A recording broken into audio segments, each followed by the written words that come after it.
Last night, I dreamt I went to Manderley again. It seemed to me I stood by the iron gate leading to the drive, and for a while I could not enter, for the way was barred to me. Then, like all dreamers, I was possessed of a sudden with supernatural powers and passed like a spirit through the barrier before me. The drive wound away in front of me, twisting and turning as it had always done. But as I advanced, I was aware that a change had come upon it.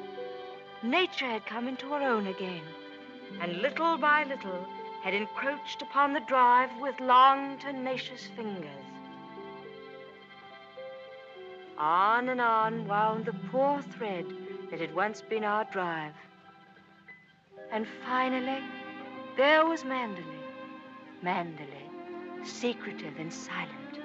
Time could not mar the perfect symmetry of those walls.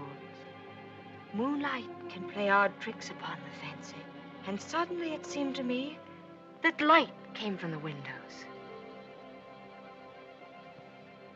And then a cloud came upon the moon and hovered an instant like a dark hand before a face. The illusion went with it. I looked upon a desolate shell with no whisper of the past about its staring walls. We can never go back to Manderley again. That much is certain. But sometimes, in my dreams, I do go back to the strange days of my life, which began for me in the south of France.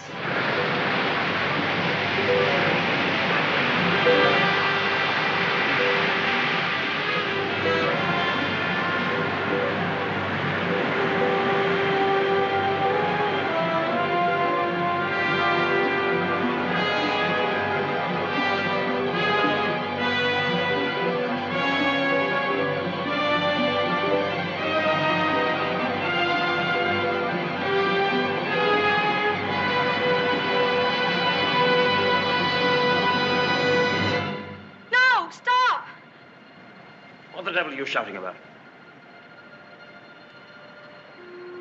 Who are you? What are you staring at?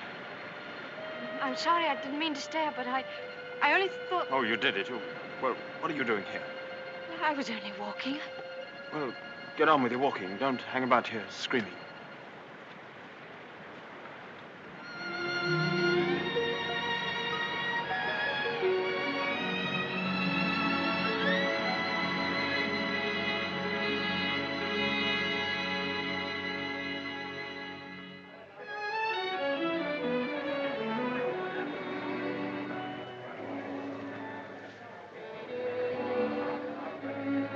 I'll never come to Monte Carlo out of season again.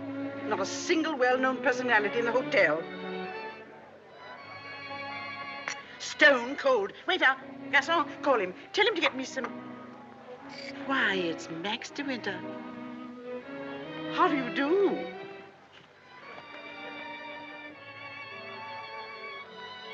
How do you do? I'm Edith Van Hopper. It's so nice to run into you here, just when I was beginning to despair of finding any old friends here in Monte. But do sit down and have some coffee.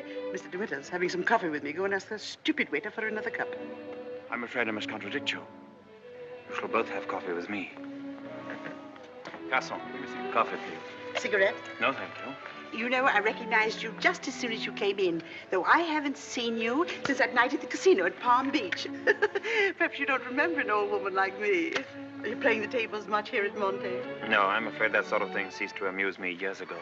I can well understand that. As for me, if I had a home like Manderley, I should certainly never come to Monte. I hear it's one of the biggest places in that part of the country, and you just can't beat it for beauty. What do you think of Monte Carlo? Or don't you think of it at all? Oh, well, I think it's rather artificial. She's spoiled, Mr. de Winter. That's her trouble. Most girls will give their eyes for a chance to see Monte. Wouldn't that rather defeat the purpose? Now that we've found each other again, I hope I shall see something of you. You must come and have a drink in my suite. I hope they've given you a good room. The place is empty, so if you're uncomfortable, mind you make a fuss. Your valet is unpacked for you, I suppose. I'm afraid I don't possess one. Perhaps you would like to do it for me. Well, I hardly think... perhaps you could make yourself useful to Mr. de Winter if he wants anything done. You're a capable child in many ways. That's a charming suggestion, but I'm afraid I cling to the old motto. He travels fastest who travels alone. Perhaps you've not heard of it. Good night. What do you make of that? Do you suppose that sudden departure was intended to be funny? Come, don't sit there gawking. Let's go upstairs. Have you got the key? Yes, Miss Van Hopper. I remember when I was younger, there was a well-known writer who used to dart down the back way whenever he saw me coming. I suppose he was in love with me and wasn't quite sure of himself. Well, c'est la vie. By the way, my dear, don't think that I mean to be unkind, but you were just a teeny-weeny bit forward with Mr. de Winter. Your effort to enter the conversation quite embarrassed me, and I'm sure it did him. Men loathe that sort of thing. Oh, come, don't sulk. After all, I am responsible for your behavior here. Perhaps he didn't notice it. Poor thing. I suppose he just can't get over his wife's death. They say he simply adored her.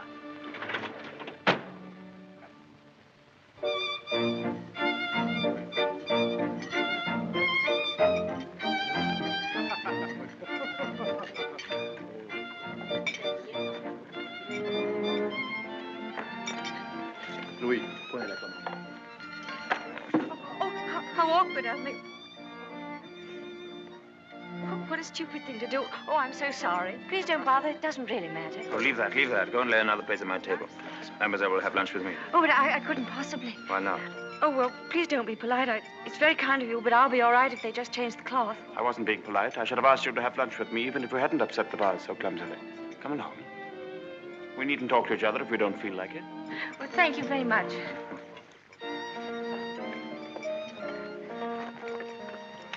Oh, I'll just have some scrambled eggs. Oui, mademoiselle.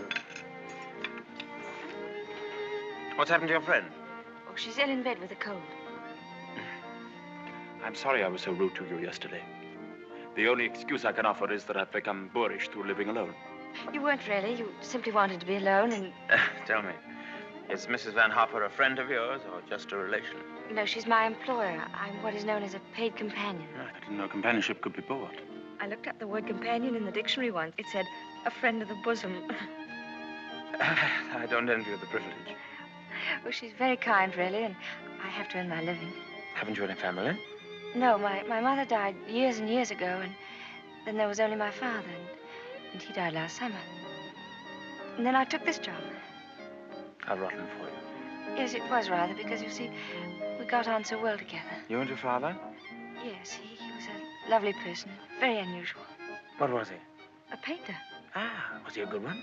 Well, I thought so, but people didn't understand him. Yes, that's often the trouble. He painted trees. At least, it was one tree. You mean he painted the same tree over and over again? Yes, you see, he had a theory that if you should find one perfect thing or place or person, you should stick to it. Do you think that's very silly? Not at all. I'm a firm believer in that myself. And what did you find to do with yourself while he was painting his tree? Well, I sat with him and I sketched a little. I don't do it very well, though. Oh, you're going sketching this afternoon? Yes. Where? I haven't made up my mind. I'll drive you somewhere in the car. Oh, no, please, I didn't mean... Oh, nonsense. Finish up that mess and we'll get along. Thank you, it's very kind of you, but I'm not very hungry. Oh, come on, eat it up like a good girl.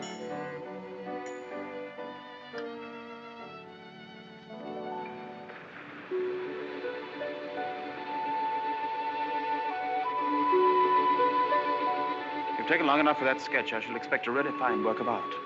Oh, no, don't look at it. It's not nearly good enough. But it can't be as bad as all that. Now, don't rub it all out. Let me see it first. Well, it's the perspective. I never can get it Let right. me see. Oh, dear. Tell me, is it the perspective that gives my nose that curious twist in the middle? Well, you're not a very easy subject to sketch. Your expression keeps changing all the time. Does it?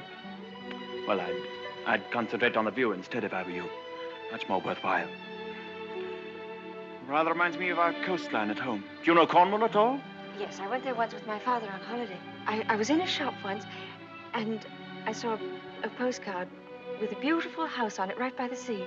And I asked whose house it was, and the old lady said, "That's Manderley." I felt ashamed for not knowing. And Manderley is beautiful. To me, it's just the place where I was born. I've lived in all my life. Now, I don't suppose I shall ever see it again.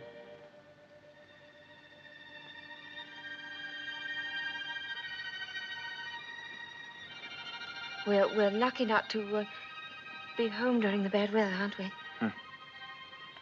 I can't ever remember enjoying swimming in England till June, can you? The water's so warm here that I could stay in all day. There's a dangerous undertow, and there's a man drowned here last year. I never have any fear of drowning, have you?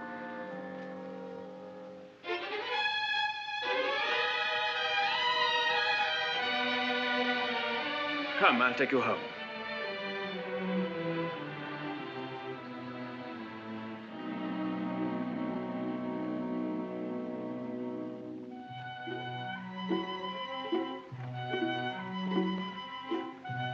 Oh, yes. I know Mr. de Winter well. I knew his wife, too. Before she married, she was the beautiful Rebecca Hildreth, you know. She was drowned, poor dear, while she was sailing near Manderley. He never talks about it, of course, but he's a broken man. I suppose I'd better have it. Wretched stuff. Give me a chocolate, quick. Oh, there you are. It's about time. Hurry up. I want to play some rummy.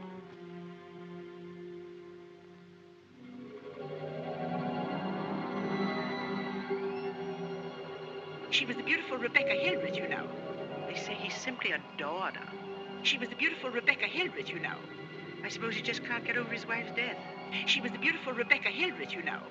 But he's a broken man. Bonjour. Well, where are you going? Oh, I thought I'd take a tennis lesson. I see. I suppose you've had a look at the pro, and he's desperately handsome, and you've conceived a schoolgirl crush on him. All right, go ahead and make the most of it. Off duty? Oh, yes, Mrs. Van Hopper's cold's turned into flu, so she's got to train nurse. I'm sorry for the nurse. You keen on tennis? No, not particularly. That's good. We'll go for a drive.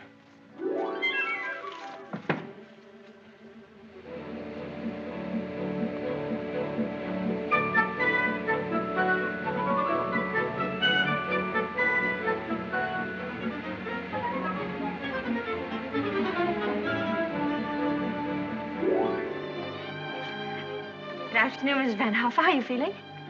You got on rather well with him, didn't you? That pro must have been teaching you other things than tennis. Hurry up, I want you to make some calls. Wonder if Mr. de Winter is still in the hotel.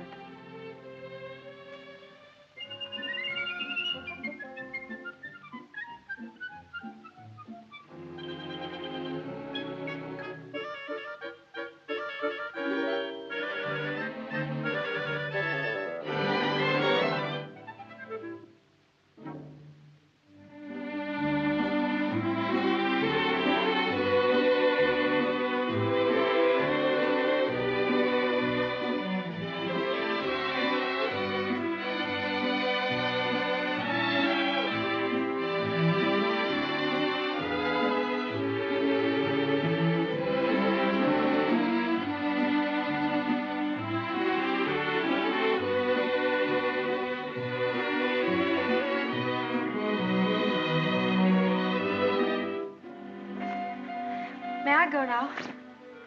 For the number of lessons you've had, you ought to be ready for Wimbledon. But this will be your last, so make the most of it. Trouble is, with me laid up like this, you haven't had enough to do. But I'm getting rid of that nurse today, and from now on, you'll stick to your job. Yes, Miss Van Harper. Nurse? Yes, Miss Van Harper? Are you absolutely sure you left those messages for Mr. De Winter? Why, yes, madame. I simply can't believe it. He would most certainly have called me back. Oh, well, poor boy. I simply hate to see him so alone.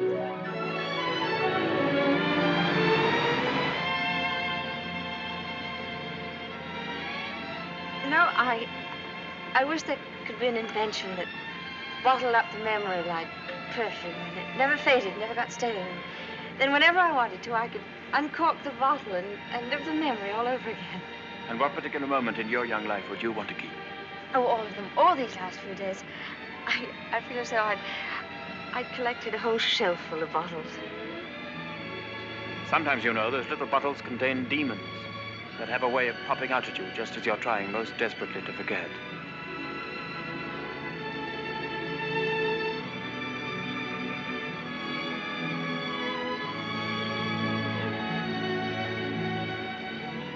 Stop biting your nails. Oh, I wish I were a woman of 36, dressed in black satin with a string of pearls. You wouldn't be here with me if you were. Would you please tell me, Mr. De Winter, why you asked me to come out with you? Oh, it's obvious that you want to be kind, but why do you choose me for your charity?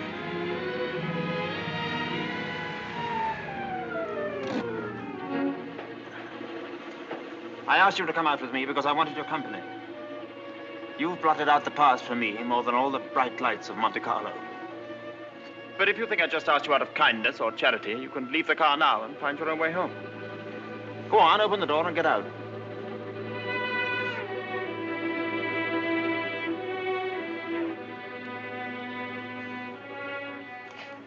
Better blow your nose.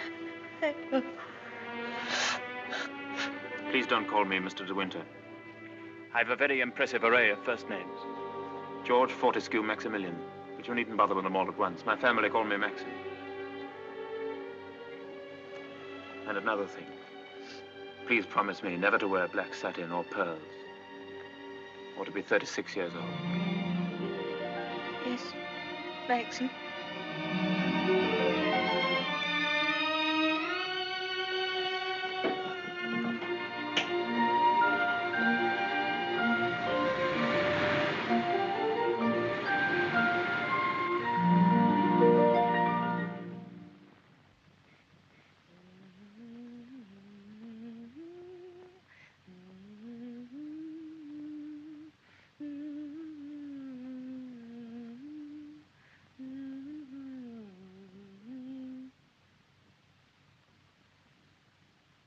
For the love of Pete, come here. What do you think? My daughter's engaged to be married. Oh, really? How nice. We must leave for New York at once. Get reservations on the Aquitania, and we'll take the 12:30 train for Cherbourg. Hurry up and get in a maid to help with the packing. We've no time to waste. Go on and don't dawdle. Mr. De Winter, please. Oh, he's gone out riding. He won't be back till noon. Oh. Well, give me the porter, please.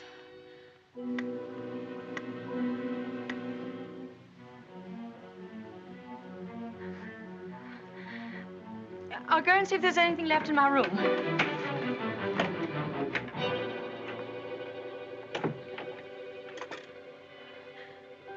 Has Mr. De Winter come in yet? Oh, he has. Would you connect me, please?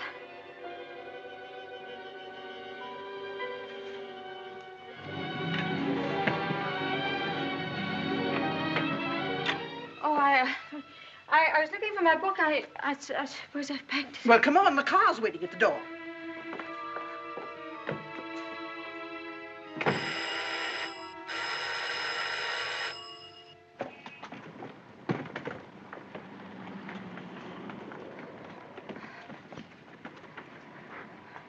I'd like to leave a forwarding address if they happen to find that book.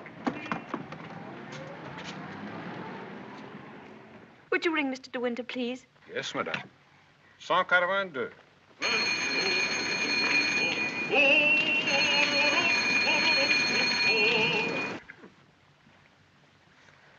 There isn't any answer.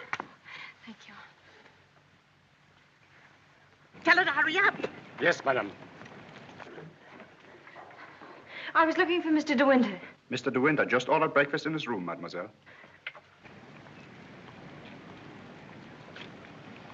Come in.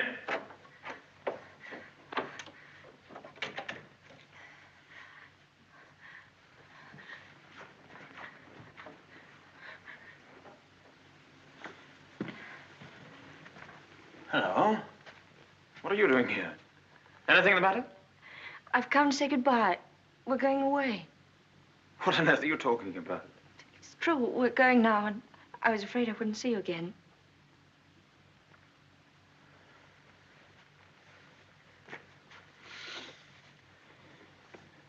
Where's she taking you to? New York. I don't want to go. I shall hate it. I shall be miserable.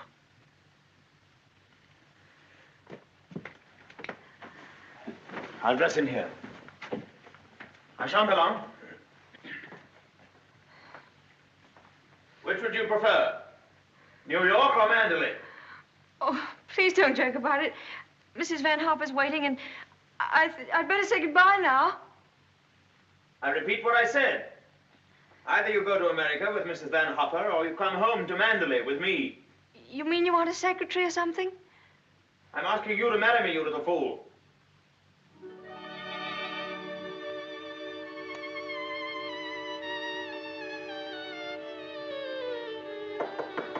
Come in. Is that my food? I'm famished. I didn't have any breakfast.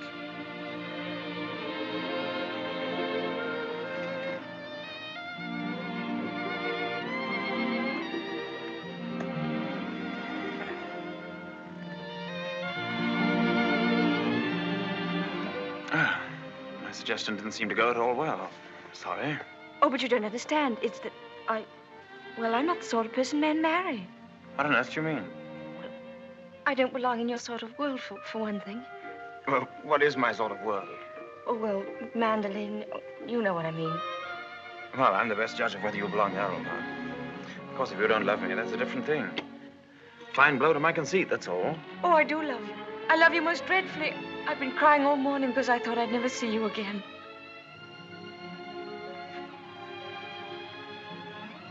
Bless you for that. I'll remind you of this one day. You won't believe me. It's a pity you have to grow up. Oh, now that's settled. You may pour me out some coffee. 2 lumps of sugar and some milk, please. Same with my tea, don't forget. Who's going to break the news to Mrs. Van Hopper? Shall you or shall I? Oh, you tell it. She'll be so angry. What's the number of her room? Oh, she's not there. She's downstairs in the car. Hello? Give me the date, please. Hello? You'll find Mrs. Van Hopper waiting outside in her car. Would you ask her with my compliments if she'd very kindly come up and see me in my room? Yes, in my room. Mr. de Winter says, please, for you to come up to his room. Mr. de Winter? Why, certainly.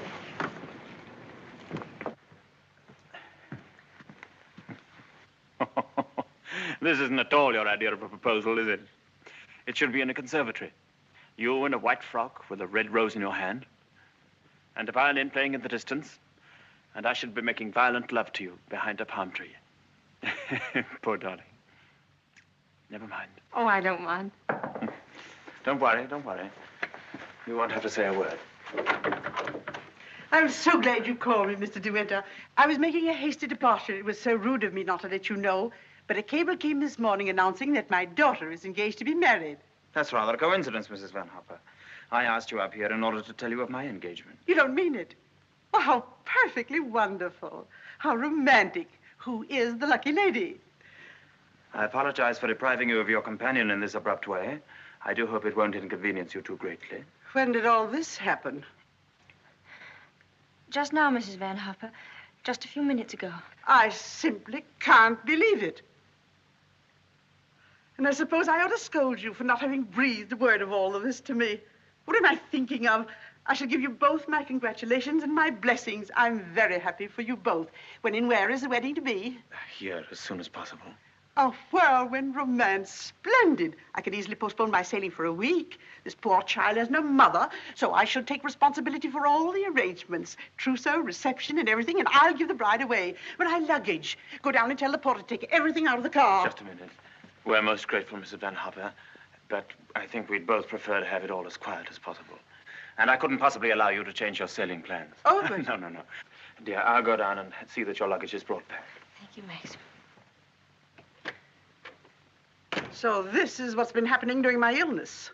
Tennis lessons, my foot. I suppose I have to hand it to you for a fast worker. How did you manage it? Still waters certainly run deep. Tell me, have you been doing anything you shouldn't? I don't know what you mean. Oh, well, never mind. I always did say that Englishmen have strange tastes. But you certainly have your work cut out as mistress of Manderley. To be perfectly frank with you, my dear, I can't see you doing it. You haven't the experience. You haven't the faintest idea of what it means to be a great lady. Of course, you know why he's marrying you, don't you? You haven't flattered yourself that he's in love with you. Fact is, that empty house got on his nerves to such an extent, he nearly went off his head. He just couldn't go on living alone. You better leave, Mrs. Van Hopper. You'll miss your train.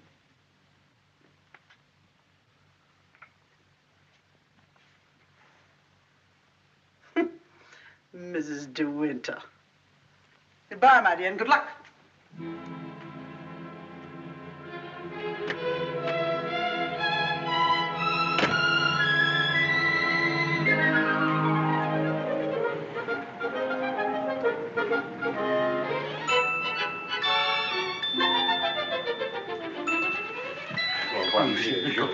Merci.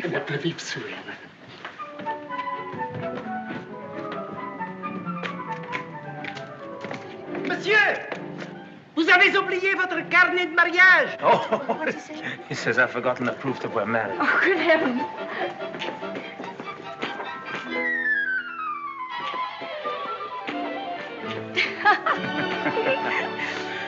Somebody else had the same idea.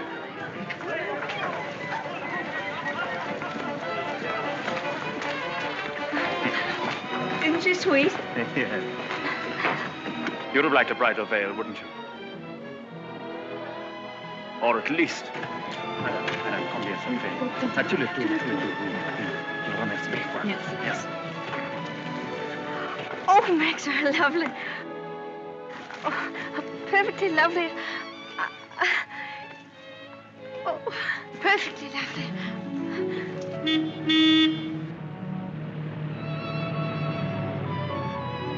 Welcome home, Mr. de Winter. Thank you, Smith.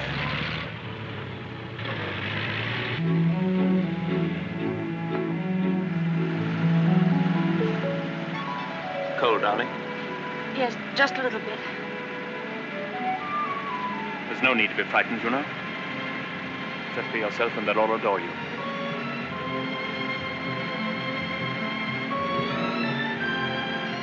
You don't have to worry about the house at all. Mrs. Danvers is the housekeeper. Just leave it to her.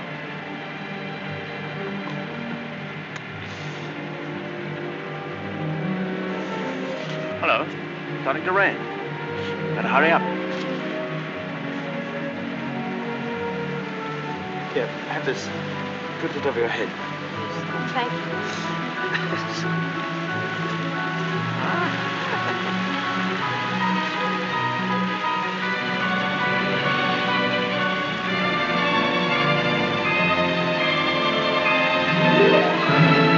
That's it.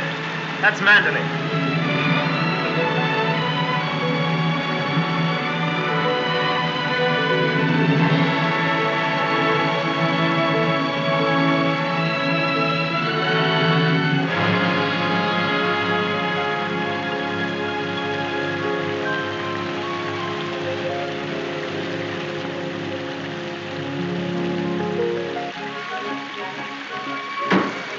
Here we are, Fritz. Everybody well? Yes, thank you, sir. We're glad to see you home, sir. This is Mrs. de Winter, Fritz. How do you do?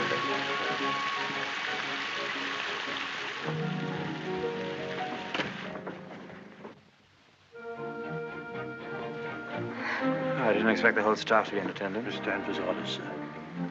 Oh, sorry about this. Won't take long.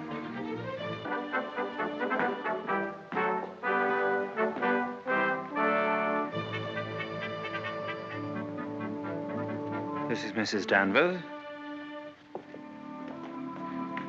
How do you do? How do you do? I have everything in readiness for you. That's very good of you. I didn't expect anything.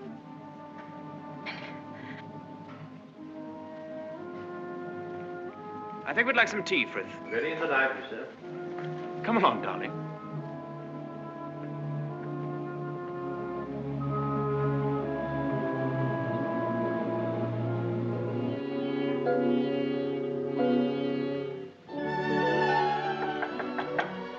Oh, Maxim, come in.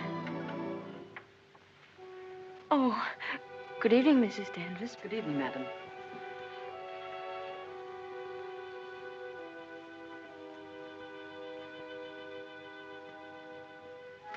I hope Alice was satisfactory, madam. Oh, yes, thank you. Perfectly. She's the parlor maid. She'll have to look after you until your own maid arrives. Oh, but I haven't a maid. I'm sure Alice will do very nicely. I'm afraid that would not do for very long, madam. It's usual for ladies in your position to have a personal maid. I hope you approve the new decoration of these rooms, madam.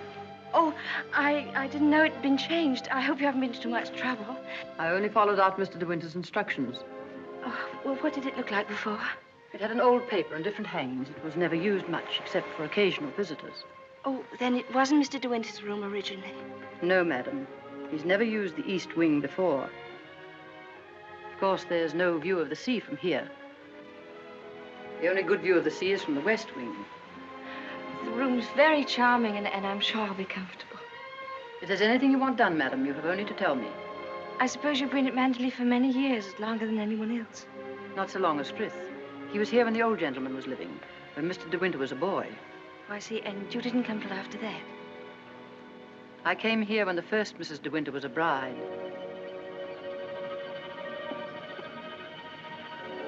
Mrs. Danvers, I do hope we'll be friends. You must be patient with me.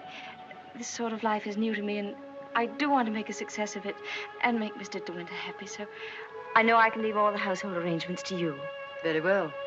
I hope I shall do everything to your satisfaction, madam. I've managed the house since Mrs. de Winter's death, and Mr. de Winter has never complained.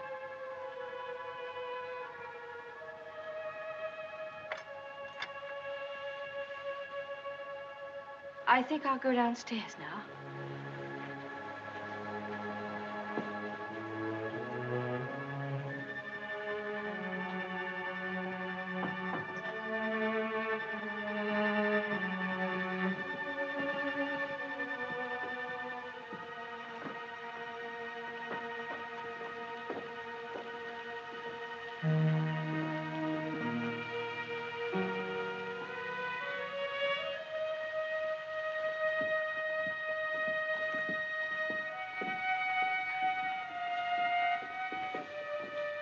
That room in the west wing I was telling you about is there through that door.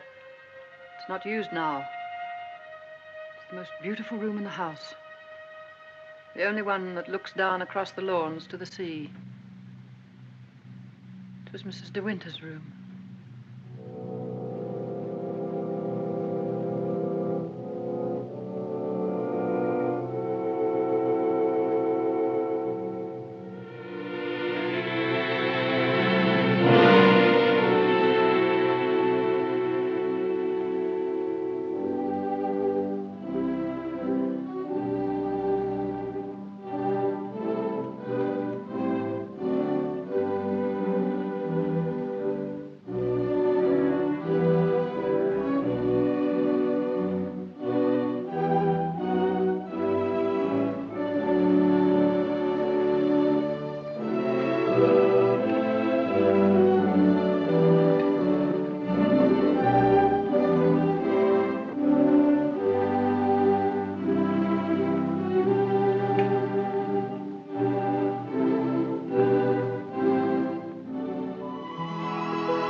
morning.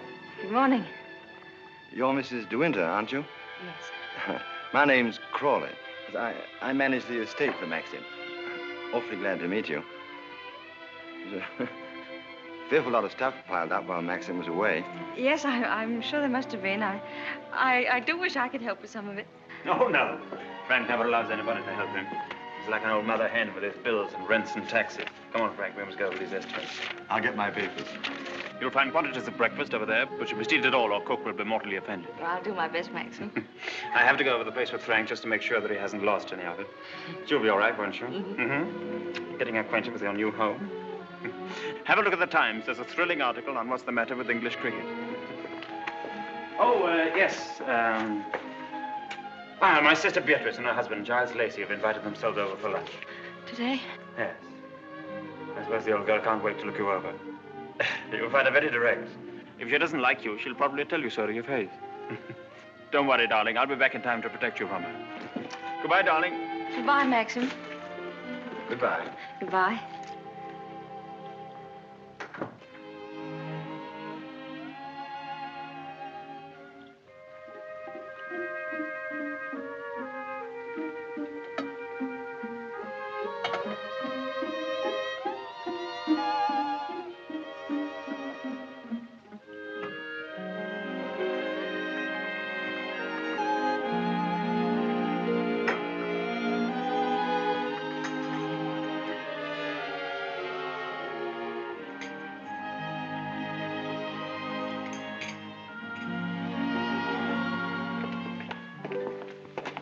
Good morning, madam. Good morning, Frith.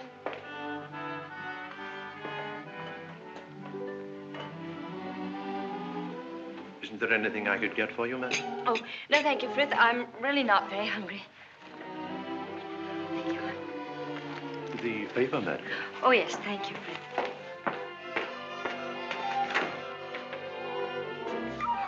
Madam. I slipped. Oh, thank you, Frith.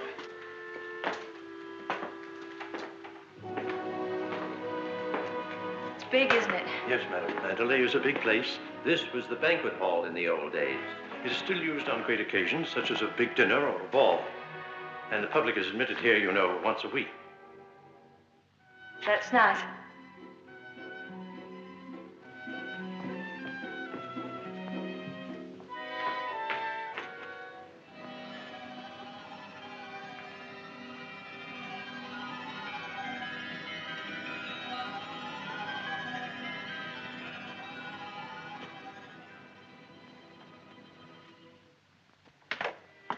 I beg pardon, madam.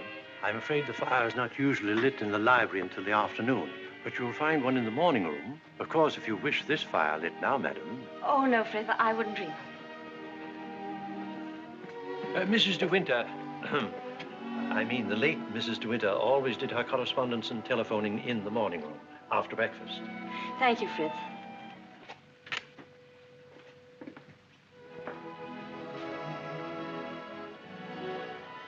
Is anything wrong, madam? Oh, no.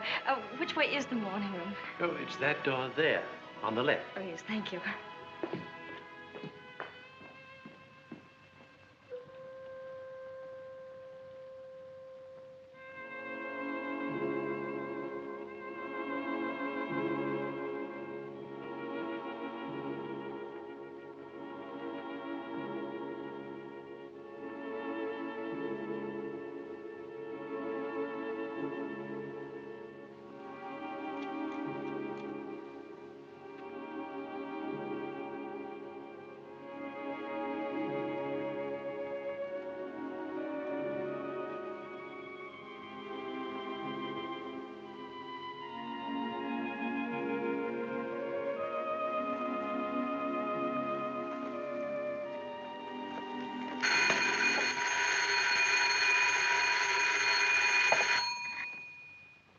Mrs. de Winter?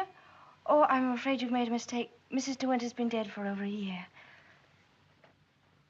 Oh, I mean...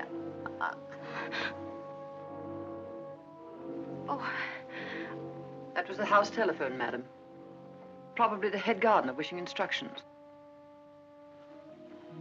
Did you want to see me, Mrs. Danvers?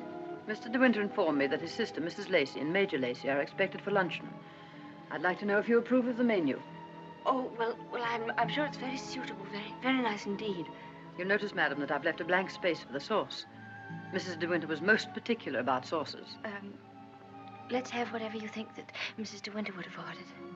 Thank you, madam. When you've finished your letters, Robert will take them to the post. My letters? Oh, yes, of course. Thank you, Mrs. Danvers.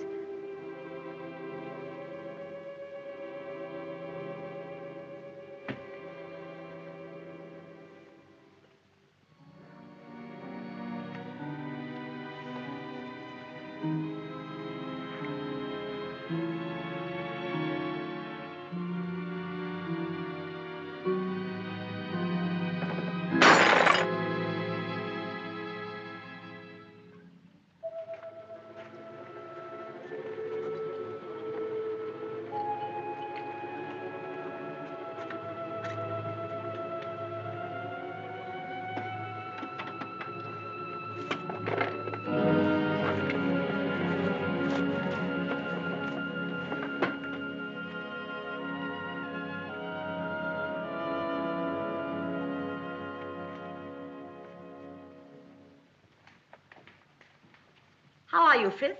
Good morning, Mrs. Lacey. Where's Mr. de Winter? I believe he went down to the farm with Mr. Crawley. How tiresome of him not to be here when we arrive, and how typical.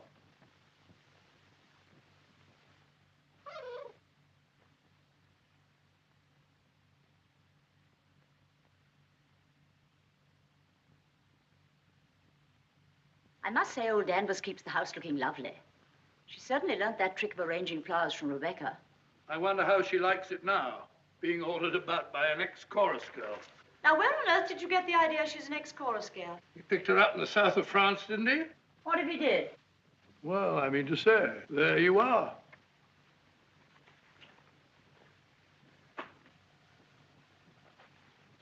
How do you do? I'm Maxim's wife. How do you do? Well, I must say you're quite different from what I expected. Oh, but Cecilia, she's exactly what I told you she'd be. Well, how do you like Mandler? Very beautiful, isn't it? And how do you get along with Mrs. Danvers? Well, I've never met anyone quite like her before. You mean she scares you? She's not exactly an oil painting, is she? Giles, you're very much in the way here. Go somewhere else. Well, I'll try and find Maxim, shall I? Giles? I didn't mean to say anything against Mrs. Danvers. Oh, there's no need for you to be frightened of her. But I shouldn't have any more to do with her than you can help. Shall we sit down? Oh, yes, please. You see, she's bound to be insanely jealous at first. And she must resent you bitterly. Why should she? Don't you know? I should have thought Maxim would have told you. She simply adored Rebecca.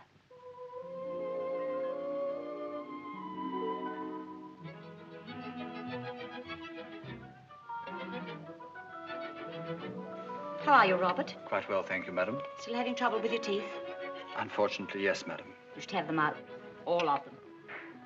Wretched nuisances, teeth. Thank you, madam. What a plateful. Do you hunt? No, I don't. I'm afraid I don't even ride. Oh, have to ride down here. We all do. Which do you ride, side saddle or astride? Oh, yes, of course, I forgot you don't, do you? You must. Nothing else to do down here. Maxim, when are you going to have parties here again, like the old days? Oh, I haven't thought about it. But everyone's dying to see you, and... Yes, I bet they are. Why don't you have the masquerade ball again this summer? My dear, are you fond of dancing? Well, I love it, but I'm not very good at it. Do you rumble? I've never tried. You must teach me. I say, but I'm trying to find out exactly what your wife does do. She sketches a little. Sketches? Not this modern stuff, I hope. You know, portrait of a lampshade upside down to represent a soul in torment. Don't sail, do you? No, I don't. Thank goodness for that. Huh?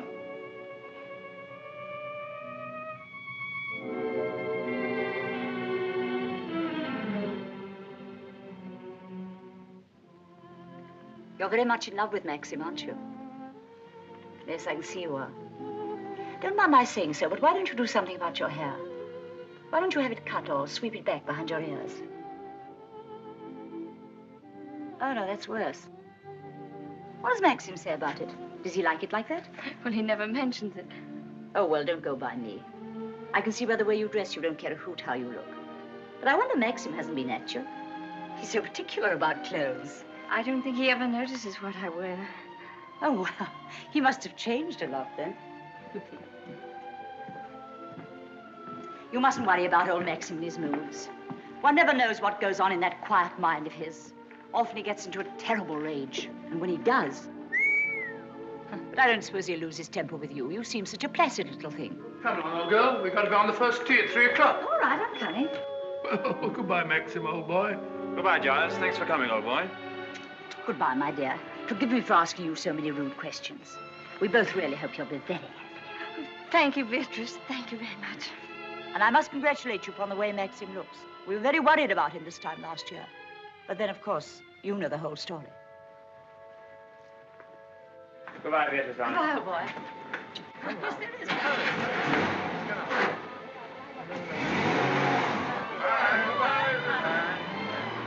Well, thank heavens they've gone. Now we can have a walk about the place. Looks as though we might have a shower, but you won't mind that, will you? No, but wait a minute. I'll go upstairs and get a coat. There's a heap of Macintoshes in the flower room. Robert, run and get a coat from the flower room for Mrs. de Winter, will you? What do you think of Beatrice? Oh, I liked her very much, but she kept saying that I was quite different from what she expected. What the devil did she expect? Oh, someone smarter and more sophisticated, I'm afraid. Oh. Do you like my hair? Your hair? Yes, of course I do. What's the matter with it? Oh, I don't know. I just wondered. How funny you are. Thank you. Do I have to put it on? Yes, certainly. Can't be too careful with children. Come on, Jasper. Come and take some of that fat off.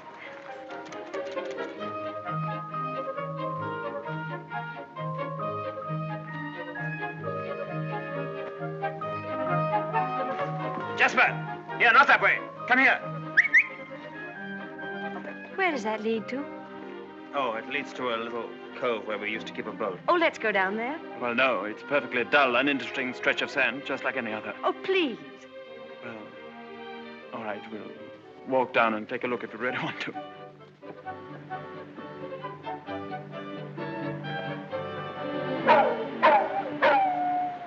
That's Jasper. There must be something wrong. Perhaps he's hurt himself. No, he's all right. Leave him alone. Don't you think I'd better go and see? Don't bother about him, I tell you. He can't come to any harm. He'll find his own way back.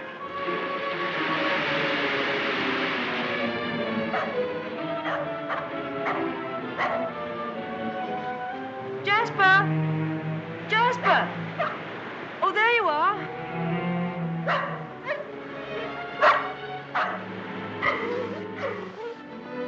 What do you want in there, Jasper? Come on. Come on. Let's go home. Jasper.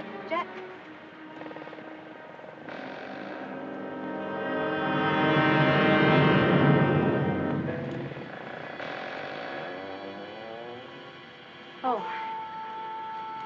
I didn't know that there was anybody.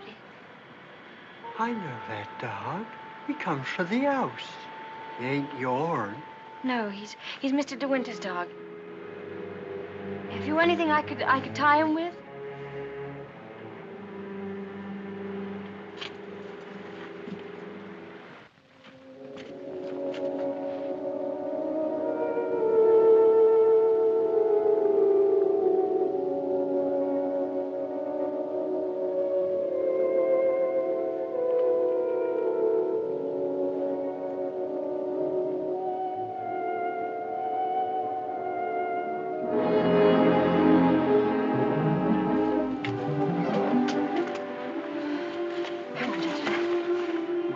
Anyone you saw me in there, will you?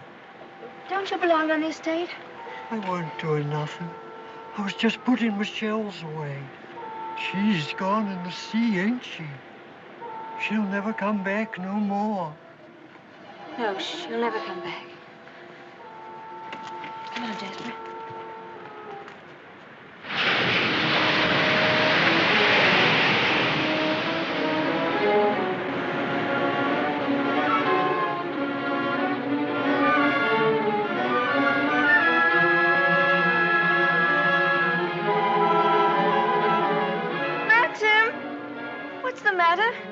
Maxim! I'm sorry I was such a time, but I had to find a rope for Jasper. Hurry up, Jasper, for heaven's sake. Please wait for me. Maxim, what is it? You look so angry. You know I didn't want you to go there, but you deliberately went. Why not? There was only a cottage down there and a strange man who was... You didn't go into the cottage, did you? Yes, the door Well, was don't go there again, you hear? Why not? Because I hate the place, and if you had my memories, you wouldn't go there or talk about it or even think about it. What's the matter? Oh, I'm sorry, please. You should have stayed away. We should never have come back to Manderley. Oh, what a fool I was. I made you unhappy. Somehow I've hurt you.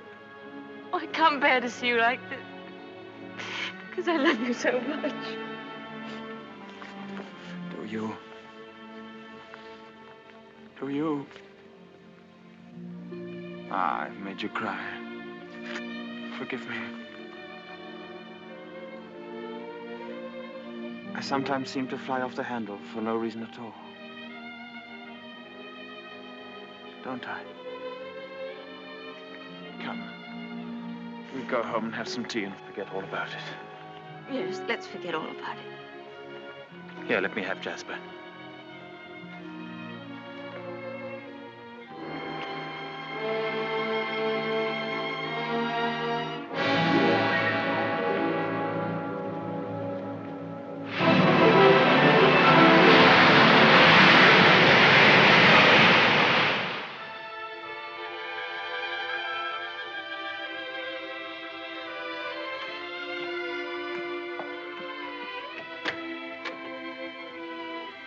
Hello, come in. Oh, please don't get up, Mr. Crawley. I was just wondering if you meant what you said the other day about showing me the run of things. Of course I did. What are you doing now? Notifying all the tenants that in celebration of Maxim's return with his bride, this week's rent will be free. Oh, was that Maxim's idea? Oh, yes. All the servants get an extra week's wages, too. Oh, he didn't tell me. Can't I help you? I could at least lick the stamps. Well, that's terribly nice of you. Won't you sit down? Oh, yes, thank you.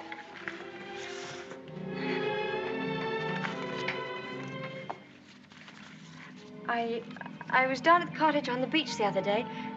There was a man there, a queer sort of person. Jasper kept barking at him. Oh, yeah. Must have been Ben. Excuse me. He's quite harmless. We give him odd jobs now and then. That cottage place seemed to be going to rack and ruin.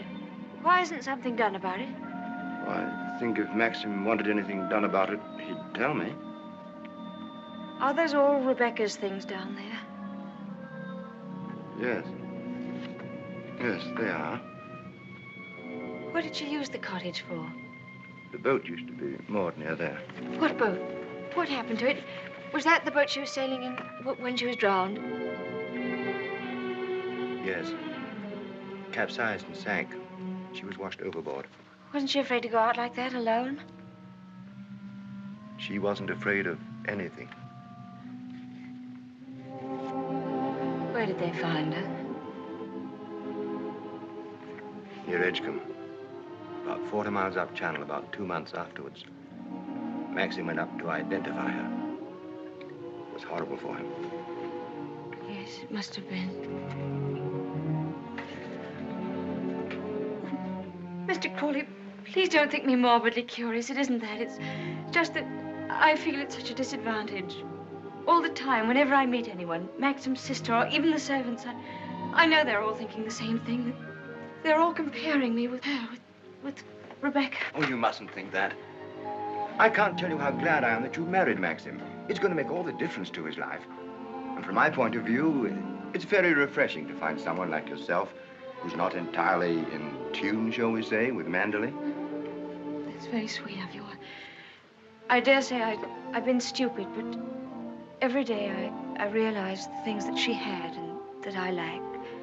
Beauty and wit and intelligence and all the things that are so important in a woman. You have qualities that are just as important. More important, if I may say so.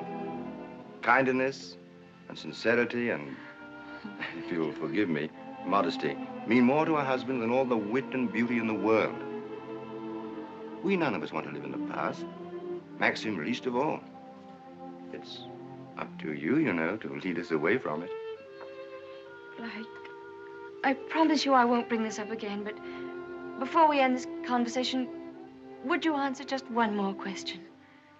If it's something I'm able to answer, I'll do my best. Tell me, what was Rebecca really like?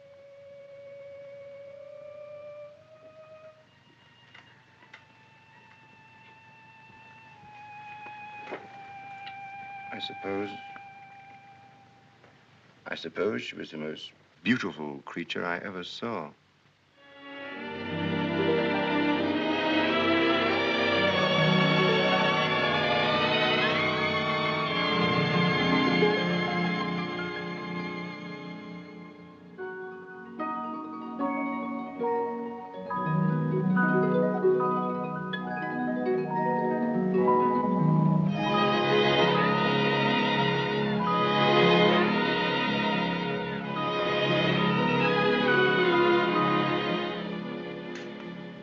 Good evening, Maxim. Hello. The films of the honeymoon have arrived at last. We timed, you think, before dinner?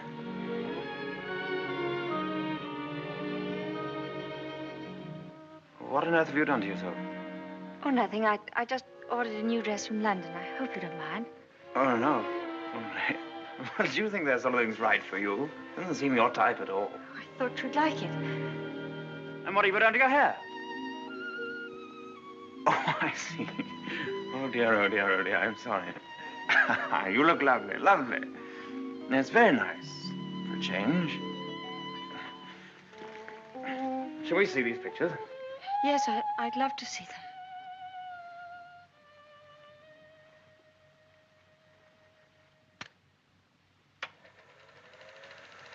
Ah, look now.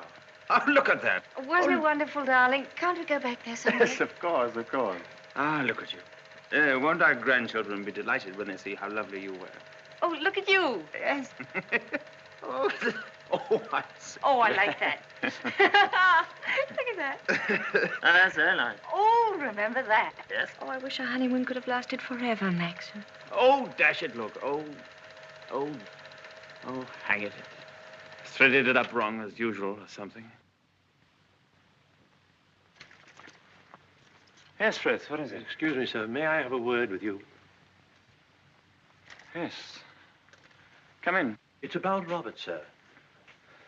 There's been a slight unpleasantness between him and Mrs. Danvers. Oh, dear. Robert is very upset. Oh, this is trouble. What is it? It appears that Mrs. Danvers has accused Robert of stealing a valuable ornament from the morning room. Robert denies the accusation most emphatically, sir. What was the thing, anyway? China Cupid, sir. Oh, dear, that's one of our treasures, isn't it? Well, tell Mrs. Danvers to get to the bottom of it somehow and tell her I'm sure it wasn't Robert. Very good, sir. Oh, why do they come to me with these things? That's your job, sweetheart. Maxim, I wanted to tell you, but, well, I forgot. The fact is, I broke the China Cupid. You broke it? Now, why on earth didn't you say something about it when Frith was here? I don't know. I didn't like to.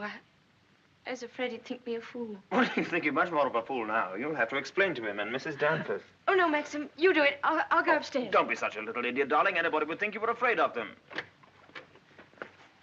It's all a mistake, Mrs. Danvers. Apparently, Mrs. de Winter broke the cupid herself and forgot to say anything about it. I'm so sorry. I never thought that I'd get Robert into trouble. Is it possible to repair the ornament, madam? No, I'm afraid it isn't. It was smashed into pieces. What did you do with the pieces? Well, I put them at the back of one of the drawers in the writing desk. Well, it looks as though Mrs. de Winter were afraid you were going to put her in prison, doesn't it, Mrs. Danvers? Well, never mind. Do what you can to find the pieces, see if they can be mended, and above all, tell Robert to dry his tears. I shall apologize to Robert, of course. Perhaps if such a thing happens again, Mrs. de Winter will tell me personally. Yes, yes, all right. Thank you, Mrs. Danvers.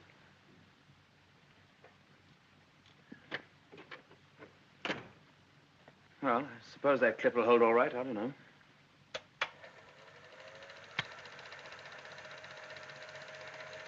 I'm awfully sorry, darling. It was very careless of me. Mrs. Danvers must be furious with me. Oh, hang Mrs. Danvers. Why on earth should you be frightened of her? You behave more like a upstairs maid or something, not like the mistress of the house at all. Yes, I know I do.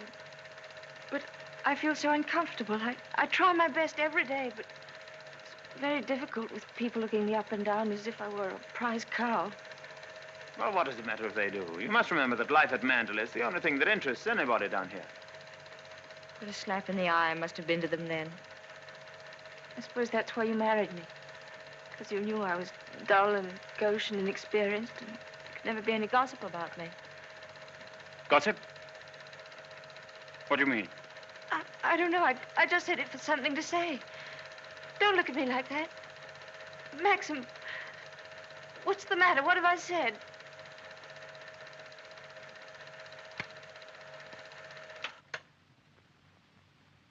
Wasn't a very attractive thing to say, was it? No.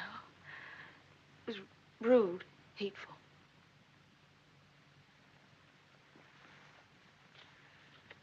I wonder if I did a very selfish thing in marrying you. How do you mean? I'm not much of a companion to you, am I? You don't get much fun, do you? You ought to have married a boy. Someone of your own age. Maxim, why do you say this? Of course we're companions. Are we? I don't know. I'm very difficult to live with. No, you're not difficult. You're easy, very easy. Our marriage is a success, isn't it? A great success. We're happy, aren't we? Terribly happy.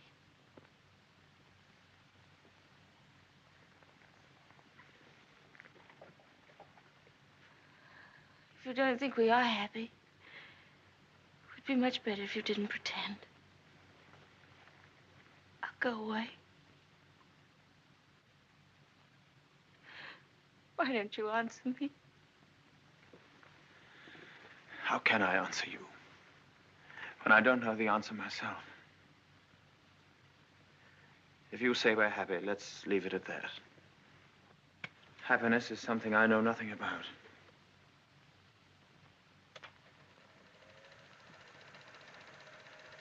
Oh, look. There's the one when I left the camera running on the tripod, remember?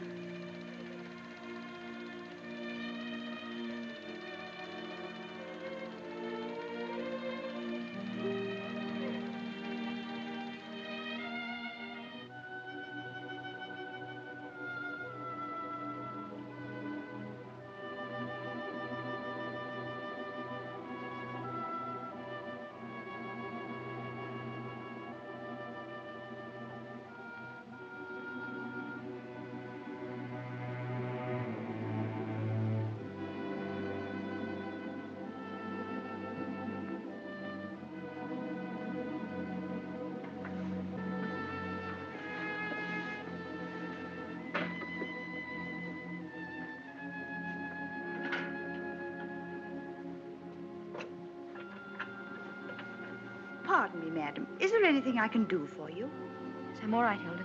Thank you very much. I'll bring the sandwiches immediately, madam.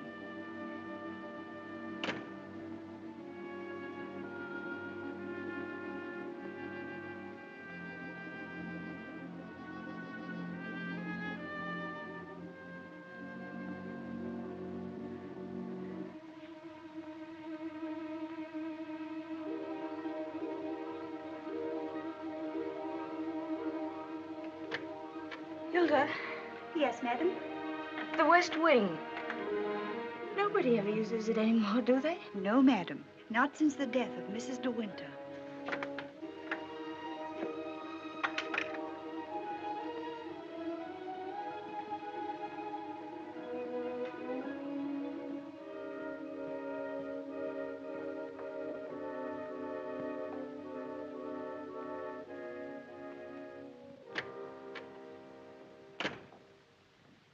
Come along, Mr. Jack, or someone may see you.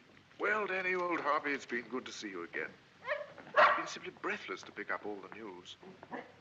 I really don't think it's wise for you to come here, Mr. Jack. Jasper, come here. Oh, nonsense, nonsense. It's just like coming back home. Quiet, Mr. Jack. Yes, and we must be careful not to shock Cinderella, mustn't we?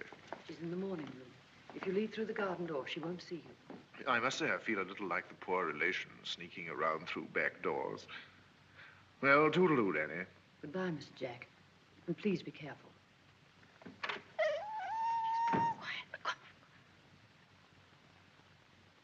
Looking for me?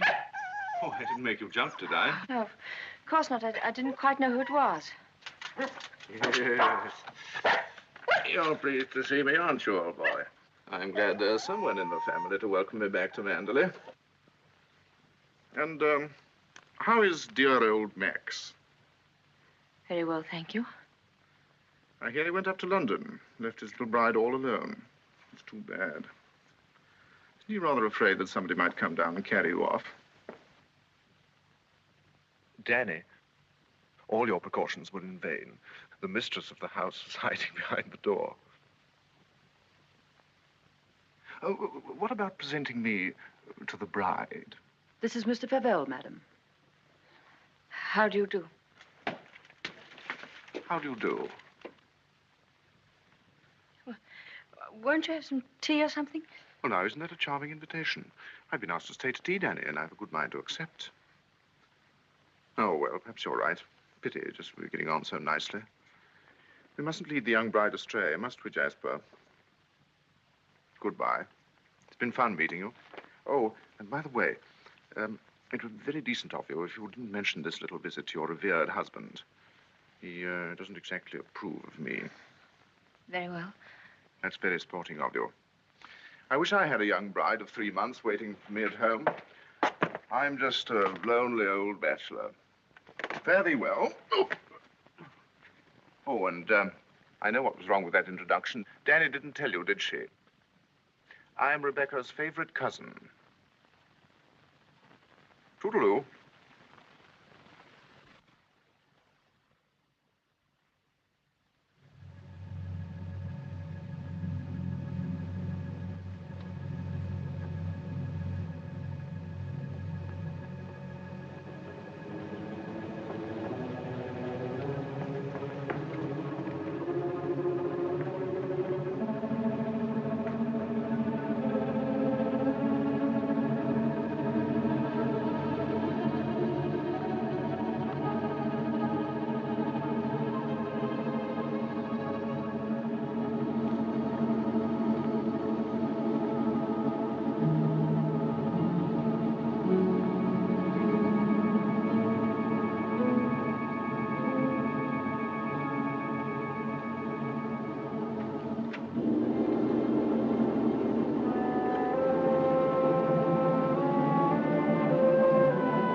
You wish anything, madam?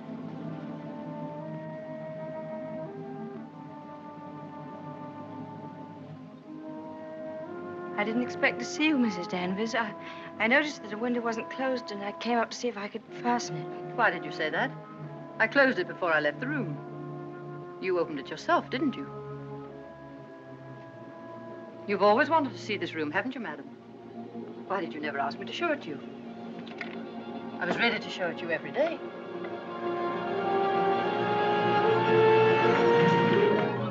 It's a lovely room, isn't it? Loveliest room you've ever seen. Everything is kept just as Mrs. de Winter liked it. Nothing has been altered since that last night. Come, I'll show you her dressing room. This is where I keep all her clothes. You would like to see them, wouldn't you?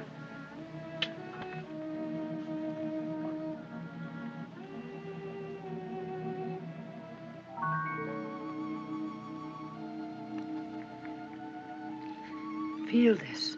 It was a Christmas present from Mr. de Winter.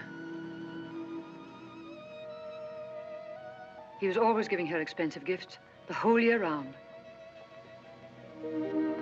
I keep her underwear on this side. They were made specially for her by the nuns in the convent of St. Clair. I always used to wait up for her, no matter how late. Sometimes she and Mr. de Winter didn't come home until dawn. While she was undressing, she'd tell me about the party she'd been to. She knew everyone that mattered. Everyone loved her. When she'd finished her bath, she'd go into the bedroom and go over to the dressing table.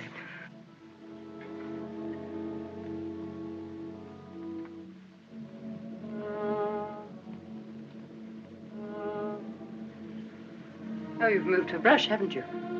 There, that's better. Just as she always laid it down.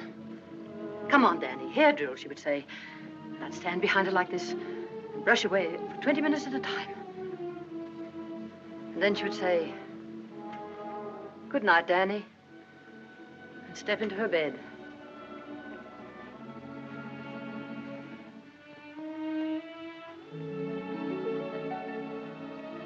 I embroidered this case for her myself, and I keep it here always.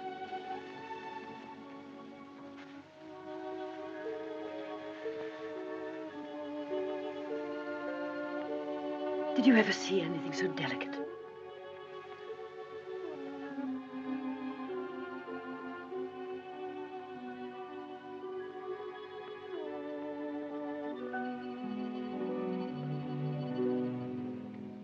Look. You can see my hand through it.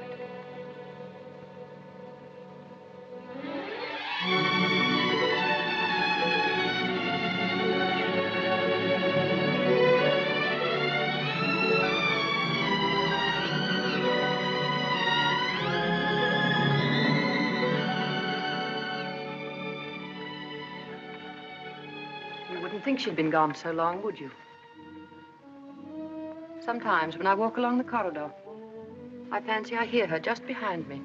That quick, light step. I couldn't mistake it anywhere. It's not only in this room. It's in all the rooms in the house. I can almost hear it now. Do you think the dead come back and watch the living? No, I don't believe it. Sometimes. I wonder if she doesn't come back here to Manderley. Watch you and Mr. de Winter together. You look tired. Why don't you stay here a while and rest? And listen to the sea.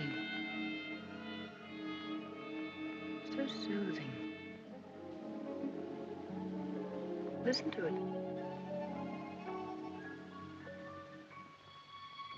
Listen. Listen to the sea.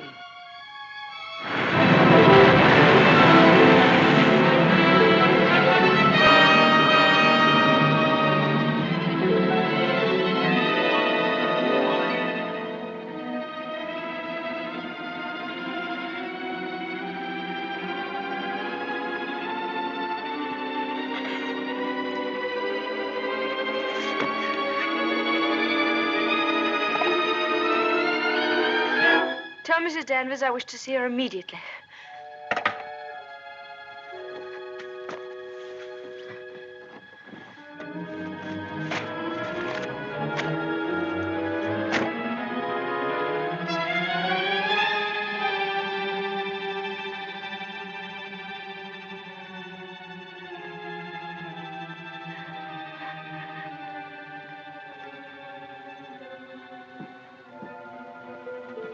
You sent for me, madam? Yes, Mrs. Danvers. I want you to get rid of all these things. But these are Mrs. de Winter's things. I am Mrs. de Winter now. Very well, I'll give the instructions. Just a moment, please. Mrs. Danvers, I intend to say nothing to Mr. de Winter about Mr. Favel's visit. In fact, I prefer to forget everything that happened this afternoon.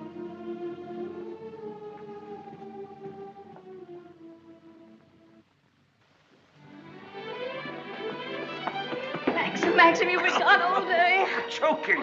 Oh. Well. What have you been doing with yourself? Oh, I've been thinking. Oh, what did you want to do that for? Oh, come in here and I'll tell you. Darling, could we have a costume ball, just as you used to? Now, what put that into your mind? Has Beatrice been at you? No, but I feel that we ought to do something to make people feel that Manderley is just the same as it always was. Oh, please, darling, could we? You don't know what it would mean, you know. You would have to be a hostess to hundreds of people. All the county. And a lot of young people will come up from London and turn the house into a nightclub. Oh, yes, but I want to. Oh, please. I've never been to a large party, but I could learn what to do, and I promise you, you wouldn't be ashamed of me.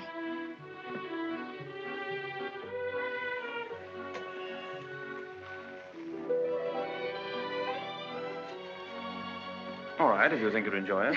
You better get Mrs. Danvers to help you, hadn't you? No, I don't need Mrs. Danvers to help me. I can do it myself. All right, my sweet. Oh, thank you, darling. Thank you. Well, what'll you go as? Oh, I never dress up. That's the one privilege I claim as the host. What will you be, Alice in Wonderland with that ribbon around your hair? No, I won't tell you. I'll design a costume all by myself and give you the surprise of your life.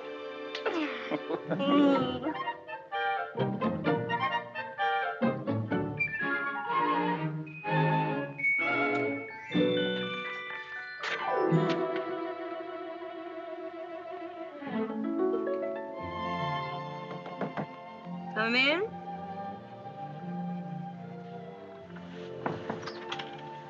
Robert found these sketches in the library, madam. Did you intend throwing them away? Yes, Mrs. Danvers, I did. They were just some ideas I was sketching for my costume for the ball. Hasn't Mr. de Winter suggested anything? No, I want to surprise him. I don't want him to know anything about it. I merely thought that you might find a costume among the family portraits that would suit you. Oh, you mean those at the top of the stairs? I'll go and look at them.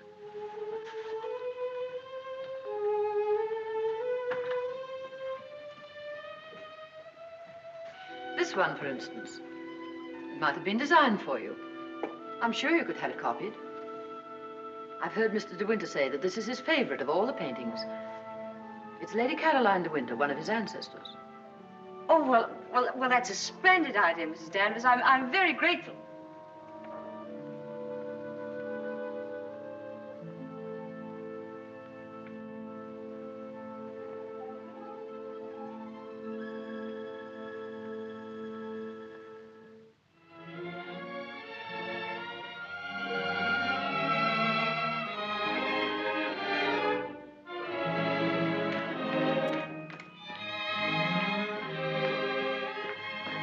Everything under control, Frith?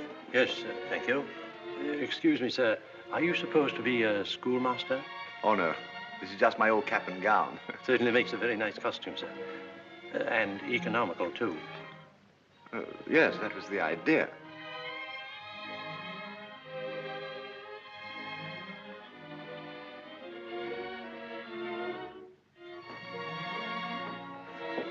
Evening, Robert. Not very good weather for the ball. No, sir. Very misty on the way, and very chilly. Oh, this wig's so tight they ought to have sent an aspirin with it. Hello. Oh. What's the idea, Adam and Eve? Oh, Maxim, don't be disgusting. Strong man, old man. Oh. Where's my weight thing? What thing? You haven't left it in the car, have you? Oh. Oh, there it is. You were the first one down? Yes. Where's the child? Well, she's keeping her costume a terrific secret. Wouldn't even let me into her room. Oh, lovely.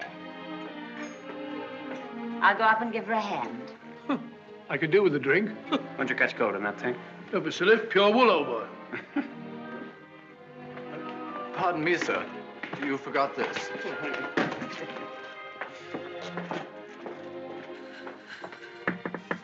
Here I am, dear. It's Bee. I've come to give you a hand. Oh, please don't come in, Beatrice. I don't want anyone to see my costume. Oh. Oh, well, you won't be long, will you? Because the first people will be arriving any moment. Now, you're sure that's where that should be? Yes, madam, it's just right. Oh, isn't it exciting? Indeed it is, madam. I've always heard of the Manderley Ball, and now I'm really going to see one. Sure, there'll be no one there to touch you, madam. Do you really think so? Now, where's my fan? Now, you're sure I look all right? You look ever so beautiful. Well, here goes.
Good evening, Mr. de Winter.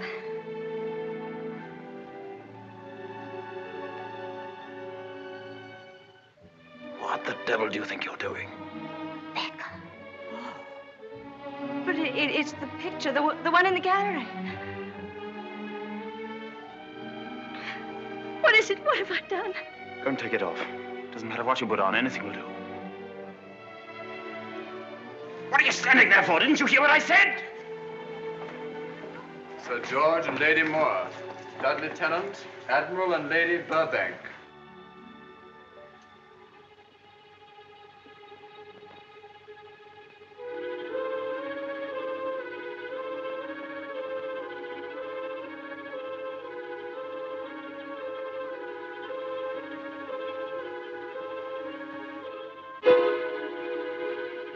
I watched you go down, just as I watched her a year ago.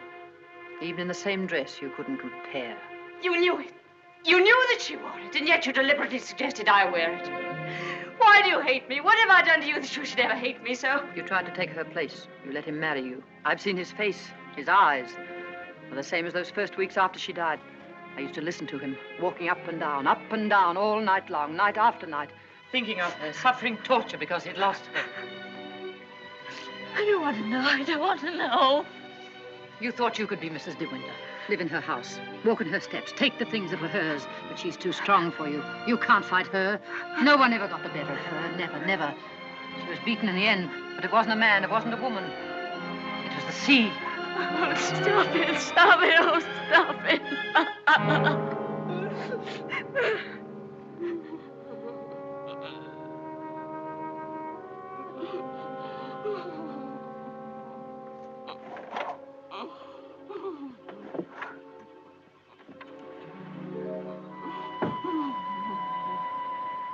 You're overwrought, madam. I've opened a window for you. A little air will do you good.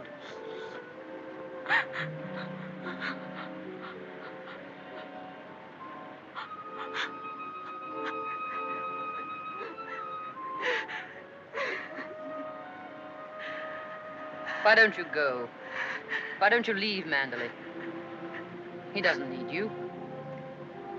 He's got his memories. He doesn't love you. He wants to be alone again with her. You've nothing to stay for. You've nothing to live for, really, have you? Look down there. It's easy, isn't it? Why don't you? Why don't you? Go on. Go on. Don't be afraid.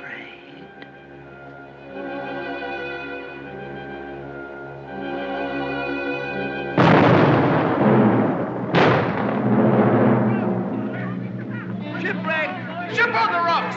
Ship aground, sending up rockets! Shipwreck! Come on, everybody! Down to the bay! Notify the Coast Guard! She's aground! Maxim! Maxim! Ship ashore! Come on, everybody! Come on! Maxim! Maxim!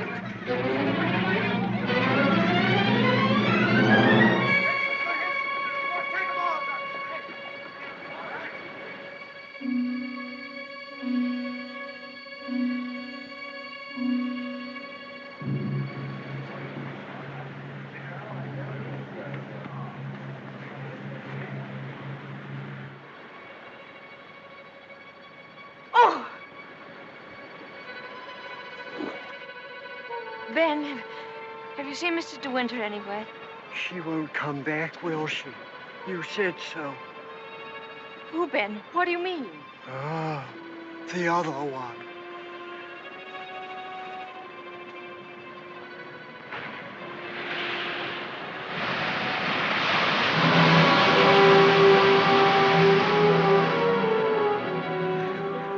Frank, have you seen Maxim anywhere? Not since about half an hour ago. I thought he'd gone up to the house. No, he hasn't been in the house at all, and I'm afraid something might have happened to him. Frank, what's the matter? Is anything wrong? There is something wrong. Well, the diver who went down to inspect the bottom of the ship came across the hull of another boat. A little sailboat. Frank, is it? Yes. It's Rebecca's. How did they recognize it? was a local man. Knew it instantly. It'll be so hard on poor Maxim. Yes. It's going to bring it all back again. And worse than before. Why did they have to find it? Why couldn't they have left it there in peace at the bottom of the sea? Fine. Better get along and arrange some breakfast for the men. All right, Frank, I'll go and look for Max.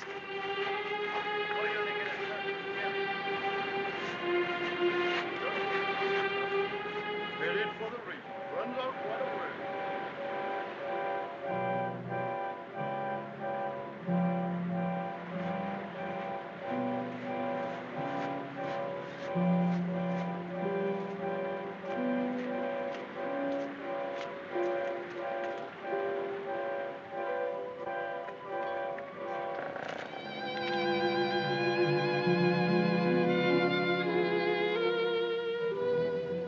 Hello.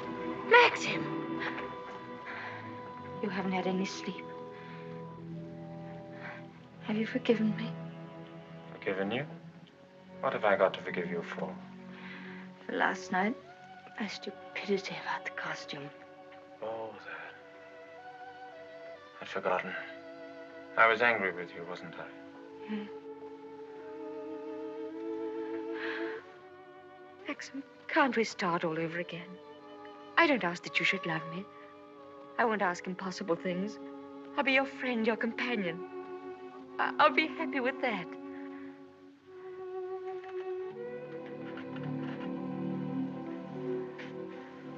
You love me very much, don't you?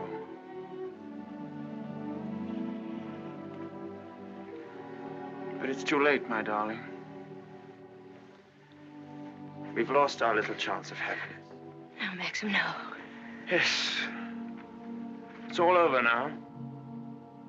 The thing's happened. The thing I've dreaded day after day. Night after night. Maxim, what are you trying to tell me? Rebecca has won. Her shadow has been between us all the time, keeping us from one another. She knew that this would happen. What are you saying? They sent a diver down. He found another boat. Yes, I know. Frank told me. Rebecca's boat. Oh, it's terrible for you. I'm so sorry. The diver made another discovery. Broke one of the ports and looked into the cabin. There was a body in there. Then she wasn't alone. There was someone sailing with her, and you have to find out who it was. That's it, isn't it, Maxim? You don't understand. There was no one with her. It's Rebecca's body lying there on the cabin floor. The woman that was washed up at Edgecombe. The woman that is now buried in the family crypt. That was not Rebecca. That was the body of some unknown woman. Unclaimed, belonging nowhere. I identified it, but I knew it wasn't Rebecca.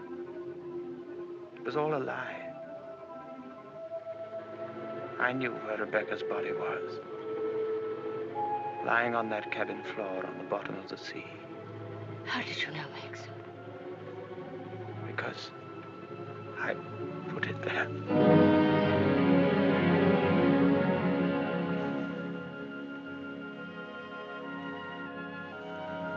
Will you look into my eyes and tell me that you love me now?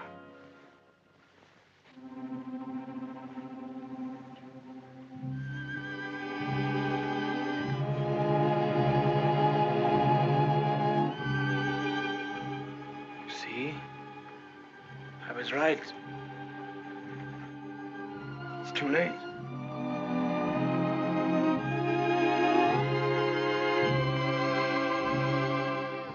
No, it's not too late. You're not to say that. I love you more than anything in the world. Oh, please, Maxim, kiss me, please. No. It's no use. It's too late. Oh, we can't lose each other now. We must be together always. No secrets, no shadows. We may only have a few days. A few hours. Maxim, why didn't you tell me before? Yeah, you did sometimes, but you never seemed close enough. How could we be close when I knew you were always thinking of Rebecca? How could I even ask you to love me when I knew you loved Rebecca still? What are you talking about? What do you mean? Whenever you touched me, I knew you were comparing me with Rebecca. Whenever you looked at me or spoke to me or walked with me in the garden, I knew you were thinking, this I did with Rebecca, and this, and this. Oh, it's true, isn't it? You thought I loved Rebecca? You thought that? I hated her.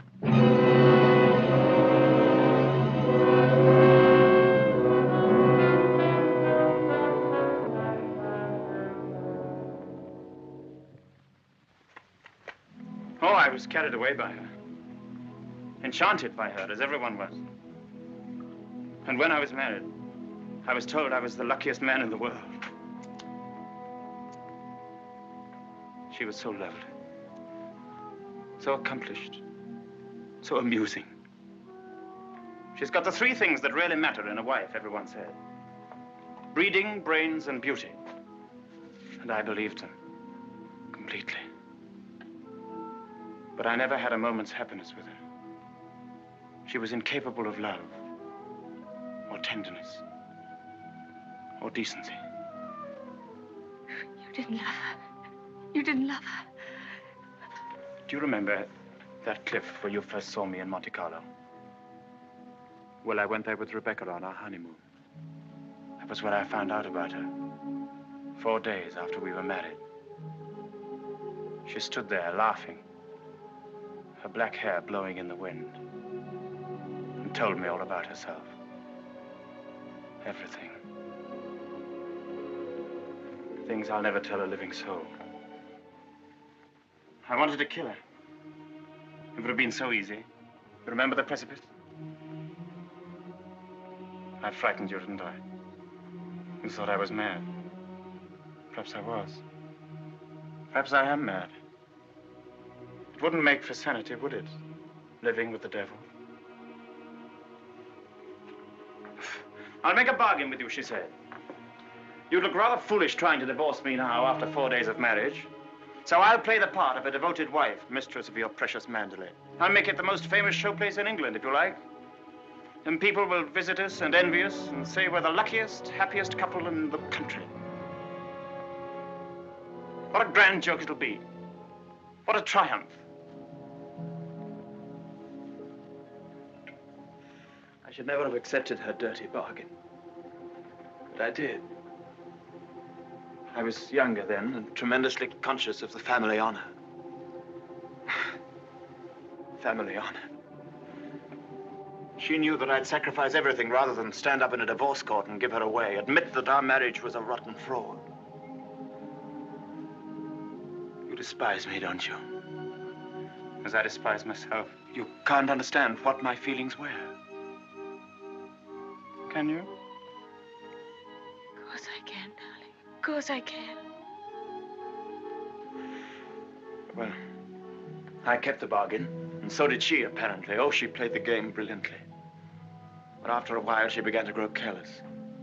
She took a flat in London, and she'd stay away for days at a time. Then she started to bring her friends down here.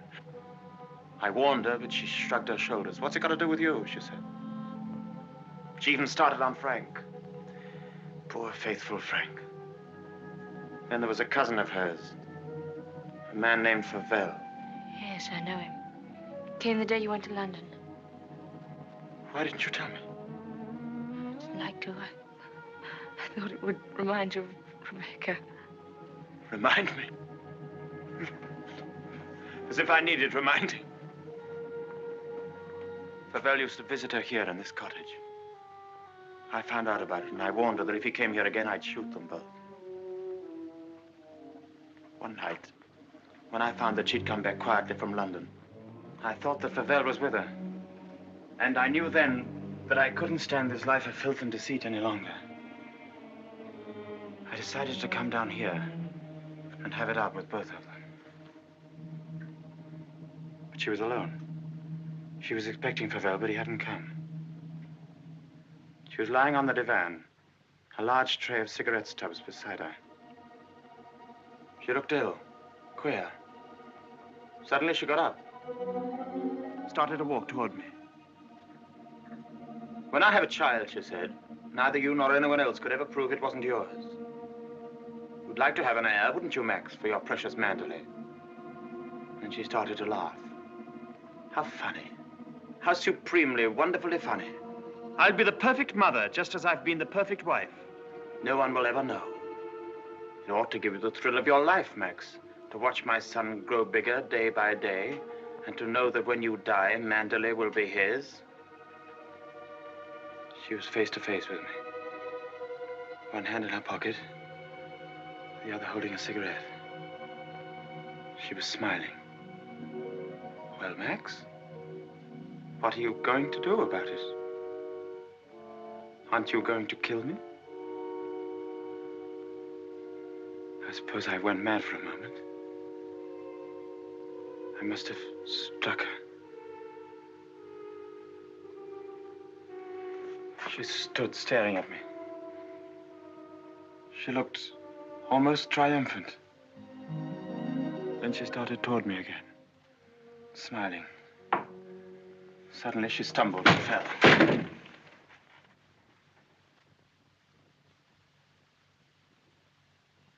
When I looked down, ages afterwards it seemed, she was lying on the floor.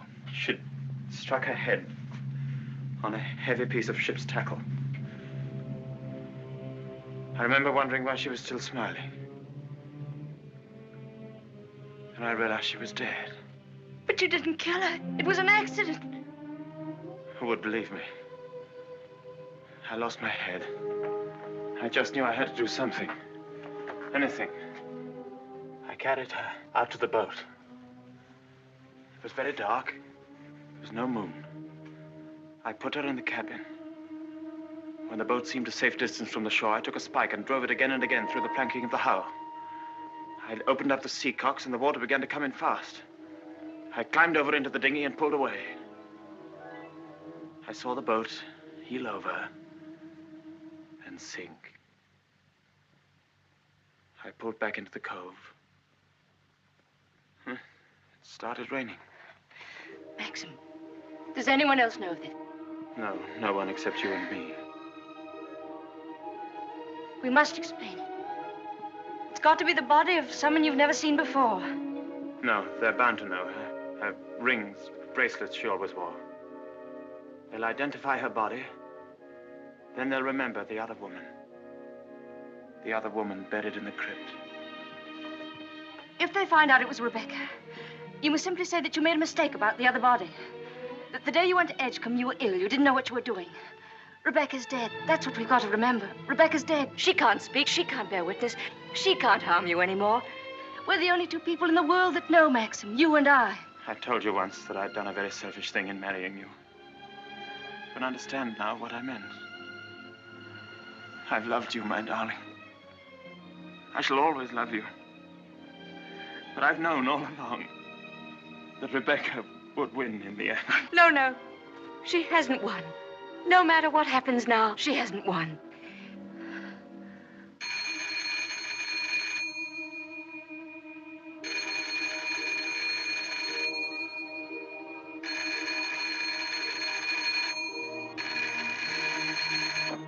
Hello? Hello? Oh. Hello, Frank. Hello, Frank. Yes. Who? Colonel Julian? Yes, tell him I'll meet him there as soon as I possibly can. What? Well, say we could talk about that when we're sure about the matter. What's happened? Colonel Julian called. He's the chief constable of the county. He's been asked by the police to go to the mortuary.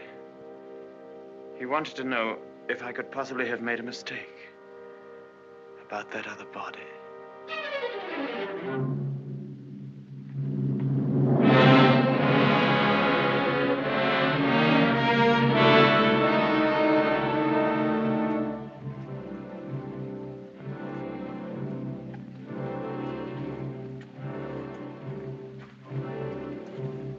Well, Colonel Julian, apparently I did make a mistake about that other body.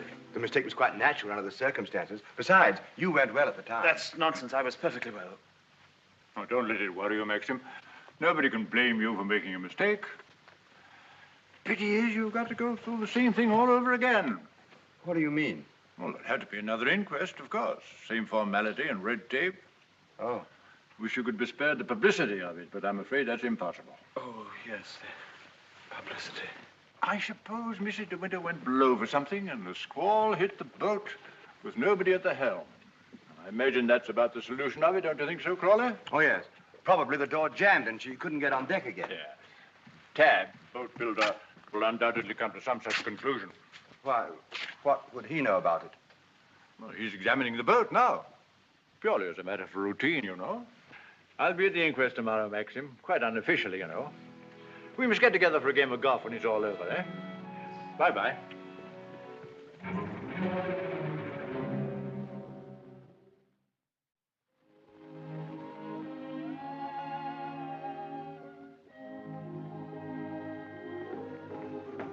I have the evening papers, madam. Would you care to see them? Oh, no, thank you, Frith. And I prefer that Mr. De Winter weren't troubled with them either. I understand, madam. Permit me to say that we're all most distressed outside. Oh, thank you, Frith. I'm afraid the news has been a great shock to Mrs. Danvers. Yes, I rather expected it would be. It seems there's to be a coroner's inquest, madam? Yes, Frith, it's purely a formality. Of course, madam. I wanted to say that if any of us might be required to give evidence, I should be only too pleased to do anything that might help the family. Oh, thank you, Frith. Why, I'm sure Mr. De Winter will be very happy to hear it, but I don't think anything will be necessary.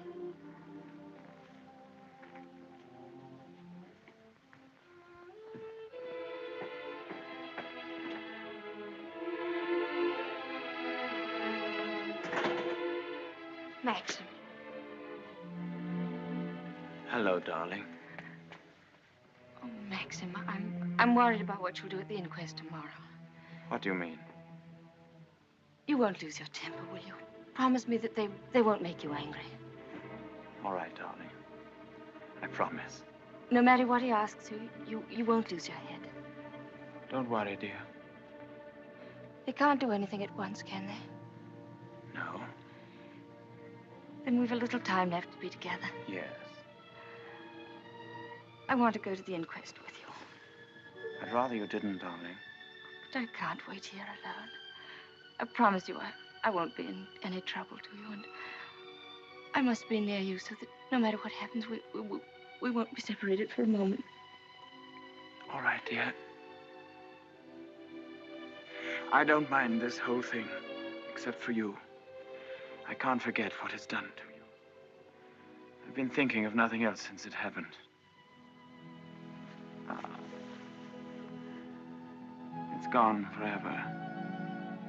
That funny, young, lost look I loved won't ever come back. I killed that when I told you about Rebecca. It's gone. In a few hours, you've grown so much older. Maxim.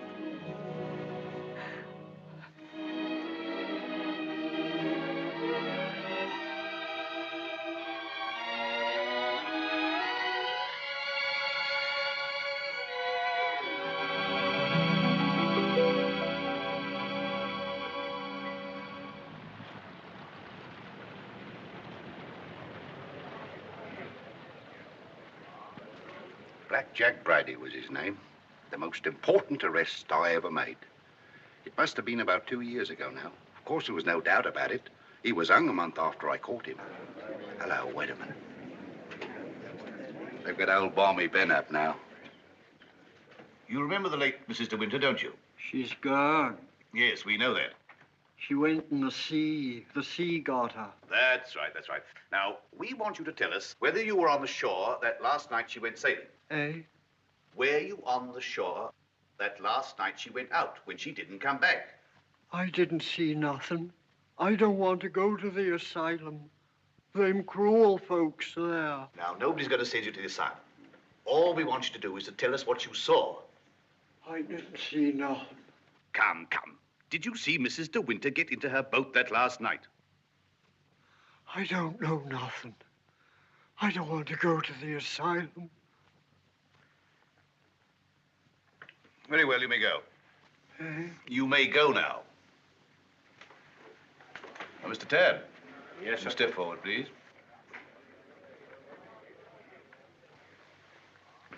The evidence you give is calling me the truth, whole truth, but the truth.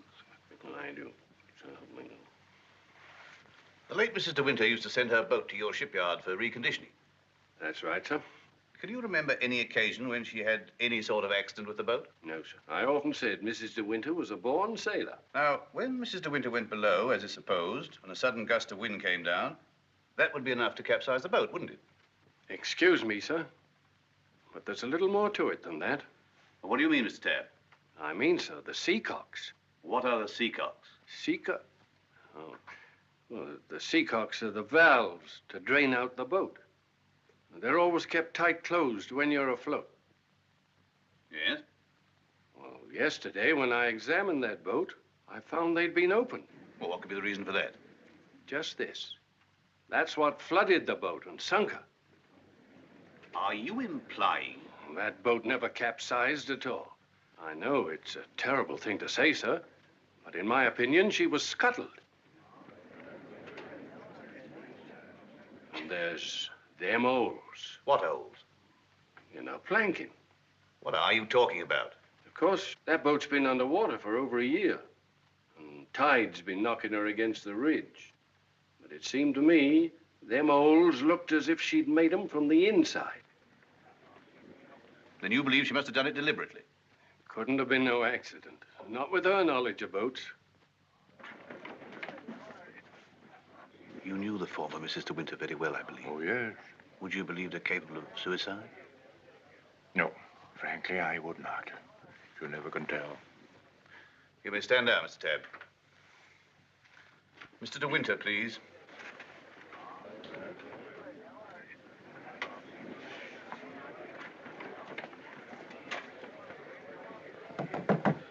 I'm sorry to drag you back for further questioning, Mr. de Winter, but you've heard the statement of Mr. Tabb. I wonder if you can help us in any way.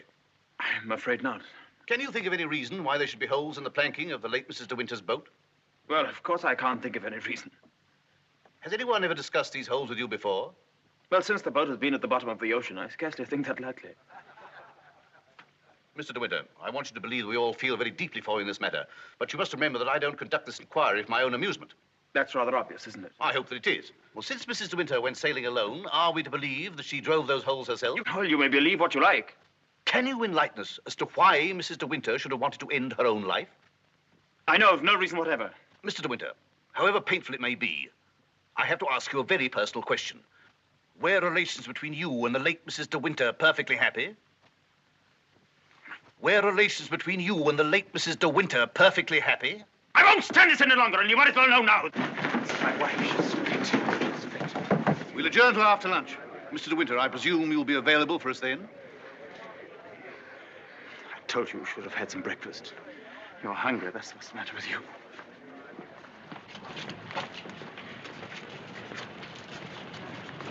Mr. Frith thought you might like to have some lunch from the house and sent me with it. Oh, that's fine, man. And can you pull around the corner? Very good.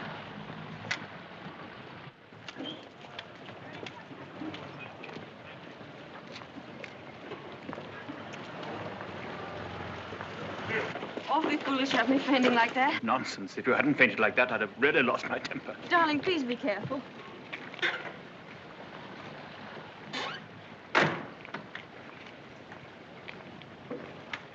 Darling, if you wait here a few moments, I'll see if I can find old Frank. Of course, darling. Don't worry about me. I'll be all right. Sure? Here. Try a spot of this. Do you good. Thank you. Are you all right?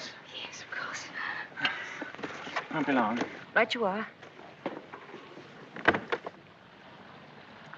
Hello. And how does the bride find herself today? I say, marriage with Max is not exactly a bed of roses, is it? I think you better go before Maxim gets back. Oh, jealous, is he? Well, I can't say I blame him. But you don't think I'm the big bad wolf, do you? I'm not, you know. I'm a perfectly ordinary, harmless bloke. And I think you're behaving splendidly over all this. Perfectly splendidly. You know, you've grown up a bit since I last saw you. It's no wonder. What do you want, Furlow? Oh, hello, Max. Things are going pretty well for you, aren't they? Better than you ever expected. I was rather worried about you at first. That's why I came down to the inquest. Well, I'm touched by your solicitude, but if you don't mind, we'd rather like to have our lunch. Lunch? I say, what a jolly idea. Rather like a picnic, isn't it? Oh, I'm so sorry. Do you mind if I put this there? You know, Max, old boy, I really think I ought to talk things over with you. Talk what things over? Well, those holes in the planking, for one thing. Those holes that were drilled from the inside. Oh, Mullen. Yes, sir? Would you, like a good fellow, have my car filled with petrol? It's almost empty. Very good, sir. And Mullen, close the door, will you? Yes, sir. Does this bother you?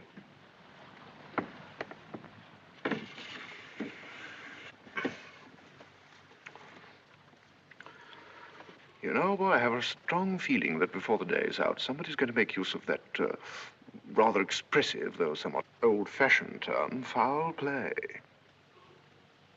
Am I boring you with all this? No?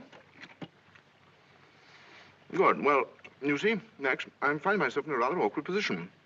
You've only got to read this note to understand. It's from Rebecca. And what's more, she had the foresight to put a date on it. She wrote it to me the day she died. Incidentally, I was out on a party on that night, so I didn't get it until the next day. And what makes you think that note would interest me? Oh, I'm not going to bother you with the contents now, but I can assure you that it is not the note of a woman who intends to drown herself that same night. By the way, what do you do with old bones?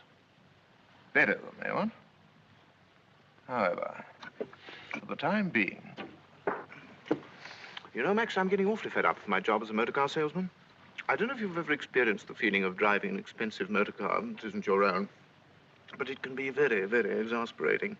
You know what I mean. You want to own the car yourself. I've often wondered what it'd be like to retire to the country, have a nice little place with a few acres of shooting. I've never figured out what it would cost a year, but I'd like to talk about it with you. I'd like to have your advice on how to live comfortably without hard work.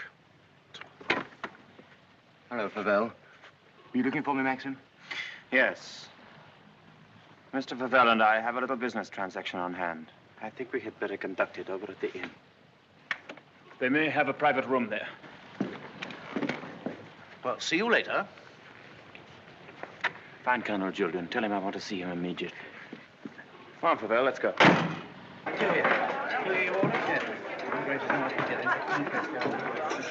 Have you a private room, please? Of course, sir. Through there, sir.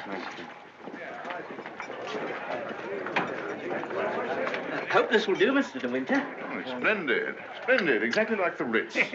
Any orders, gents? Yes, you might bring me a large brandy and soda. How about you, Max? Have one on me. I feel I can afford to play host. Thanks, I don't mind if I do. Make it two, will you, like a good fellow? Very good, sir. Where's Mr. de Winter? Through the other door, sir. Colonel Julian, this is Mr. Favell. Oh, I know Colonel Julian. We're old friends, aren't we? Well, since you're old friends, I assume you also know he's head of the police here. I think he might be interested to hear your proposition. Go on, tell him all about it. I don't know what you mean. I merely said I hope to give up selling cars and retire into the country. Actually, he offered to withhold a vital piece of evidence from the inquest if I made it worth his while. I only want to see justice done, Colonel. Now, that boat builder's evidence suggested certain possible theories concerning Rebecca's death. One of them, of course, is suicide. Now, I have a little note here which I consider puts that possibility quite out of court. Read it, Colonel. Jack, darling, I've just seen the doctor, and I'm going down to Manderley right away. I shall be at the cottage all this evening and shall leave the door open for you. I have something terribly important to tell you. Rebecca. Now, does that look like the note of a woman who had made up her mind to kill herself? And apart from that, Colonel, do you mean to tell me that if you wanted to commit suicide, you'd go to all the trouble of putting out to sea in a boat and then take a hammer and chisel and laboriously knock holes through the bottom of it? Come, Colonel, as an officer of the law, don't you feel there are some slight grounds for suspicion? Of murder? What else? You've known Max a long time, so you know he's the old-fashioned type who'd die to defend his honor, or who'd kill for it. It's blackmail. Pure and simple. Blackmail is not so pure, nor so simple. It can bring a lot of trouble to a great many people. And the blackmailer sometimes finds himself in jail at the end of it. Oh, I see. You're going to hold de Winter's hand through all this. Just because he's the big noise around here, and he's actually permitted you to dine with him. Be careful, Favell. You brought an accusation of murder. Have you any witnesses? Oh, I do have a witness. Oh. It's that fellow Ben. That stupid coroner hadn't been as much of a snob as you are. He'd have seen that halfwit was hiding something. And why should Ben do that? Because we caught him once, Rebecca and I, peering at us through the cottage window. Rebecca threatened him with the asylum. That's why he was afraid to speak, but he was always hanging about. He must have seen this whole thing. It's ridiculous even listening to all this. Ah, you're like a little trades union, all of you, aren't you? And if my guess is right, Crawley, there's a bit of malice in your soul toward me, isn't there? Crawley didn't have much success with Rebecca, but he ought to have more luck this time. And the bride will be grateful for your fraternal arm, Crawley, in a week or so. Every time she faints, in fact. De Winter! Maxim, please. That temper of yours will do you in yet, Max. Oh, excuse me, gentlemen. Now, is there anything else? Yes. You might bring Mr. De Winter a sedative. No, nothing at all. Just leave us. Very good. Now, Favell, let's get this business over. As you seem to have worked out the whole thing so carefully, perhaps you can provide us also with a motive. Ah, I knew you were going to bring that up, Colonel. I've read enough detective stories to know that there must always be a motive. And if you'll all excuse me a moment, I'll supply that, too. I wish you'd go home. You ought not to be here through all this. Please let me stay, Maxim. Surely, Colonel Julian, you're not going to allow this fellow to... My opinion of Favell is no higher than yours, Crawley. But in my official capacity, I have no alternative but to pursue his accusation. I entirely agree with you, Colonel. In a matter so serious as this, we must make sure of every point, explore every avenue. And, in fact, if I may coin a phrase, leave no stone unturned. Ah, here she is, the missing link, the witness who will help supply the motive. Colonel Julian, Mrs. Danvers, I believe you know everyone else. Won't you sit down? No offense, Colonel, but I think I'll put this to Danny. She'll understand it more easily. Danny, who was Rebecca's doctor? Mrs. De Winter always had Dr. McLean from the village. Now, you heard. I said Rebecca's doctor in London. I don't know anything about that. Oh, don't give me that, Danny. You knew everything about Rebecca. You knew she was in love with me, didn't you? Surely you haven't forgotten the good times she and I used to have down at the cottage on the beach. She had a right to amuse herself, didn't she? Love was a game to her, only a game. It made her laugh, I tell you. She used to sit in her bed and rock with laughter at the lot of you. Can you think of any reason why Mrs. De Winter should have taken her own life? No, I refuse to believe it. I knew everything about her, and I won't believe it. There, you see, it's impossible. She knows that as well as I do. Now, listen to me, Danny. We know that Rebecca went to a doctor in London on the last day of her life. Who was it? I don't know. Oh, I understand, Danny. You think we're asking you to reveal secrets of Rebecca's life. You're trying to defend her, but that's what I'm doing. I'm trying to clear her name of the suspicion of suicide. Mrs. Danvers, it has been suggested that Mrs. De Winter was deliberately murdered. There you have it in a nutshell, Danny. But there's one more thing you'll want to know. The name of the murderer. It's a lovely name that rolls off the tongue so easily. George Fortescue Maximilian de Winter.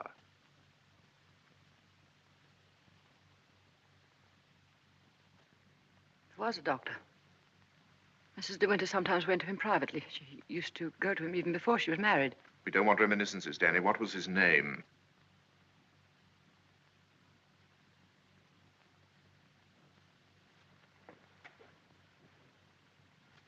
Dr. Baker, 165 Goldhawk Road, Shepherd's Bush. There you are, Colonel. There's where you'll find your motive. Go and question Dr. Baker. He'll tell you why Rebecca went to him, to confirm the fact that she was going to have a child. A sweet, curly-headed little child. It isn't true. It isn't true. She would have told me. She told Max about it. Max knew he wasn't the father, so like the gentleman of the old school that he is, he killed her. I'm afraid we shall have to question this, Dr. Baker. Here. But for safety's sake, I think I'd like to go along, too. Yes, unfortunately, I suppose you have the right to ask that. I'll see the coroner and have the inquest postponed pending further evidence. I say, aren't you rather afraid that the prisoner, shall we say, might bolt? You have my word for it that he will not do that. Toodaloo, Max. Come along, Danny. Let's leave the unhappy couple to spend their last moments together alone.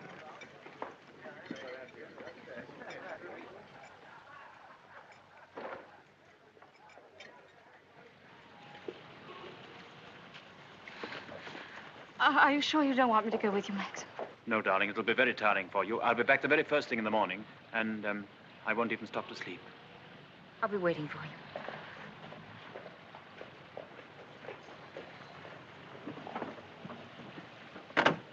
Ready, Maxim? Yes. You two go on ahead. I'll follow with Favel.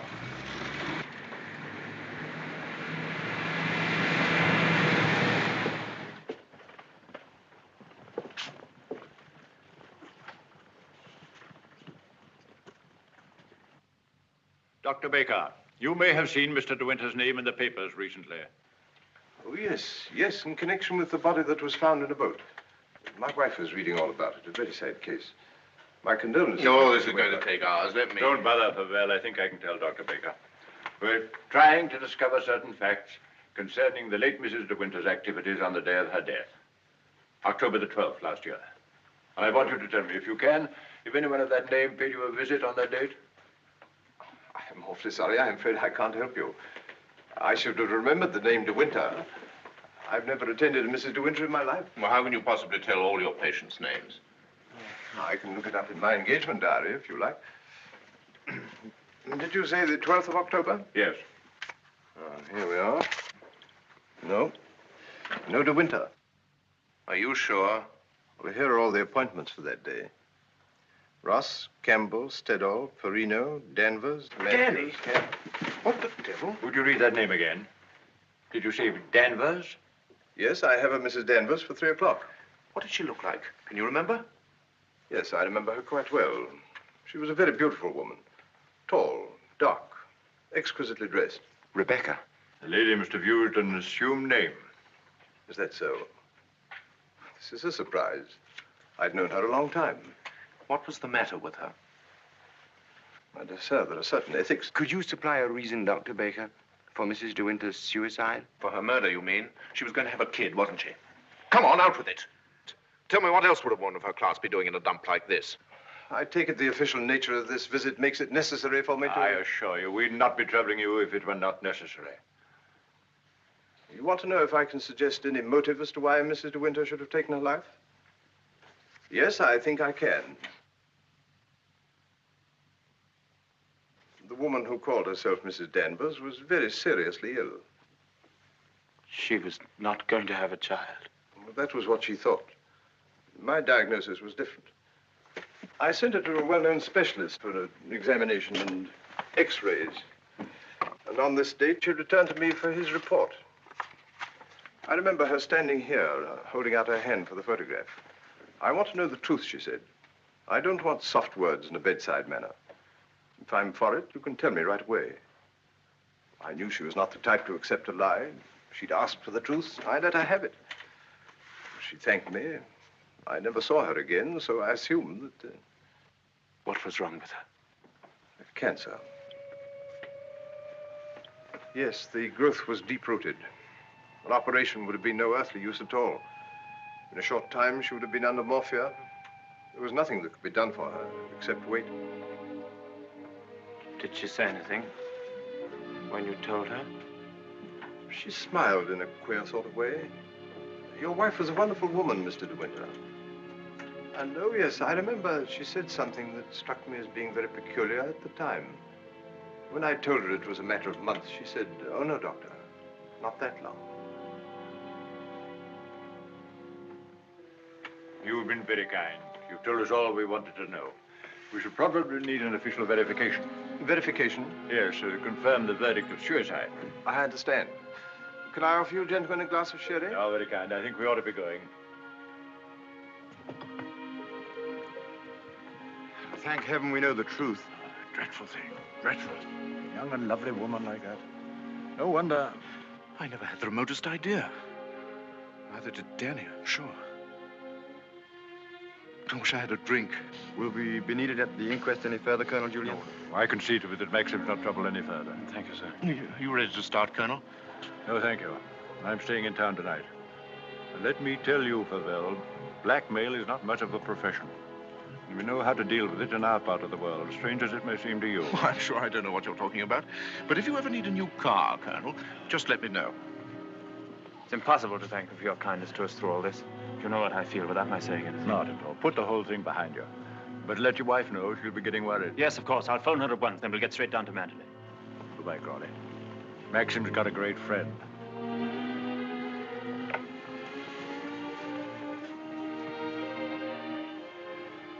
Frank, Yes, Maxim? Something you don't know. Oh, no, there isn't.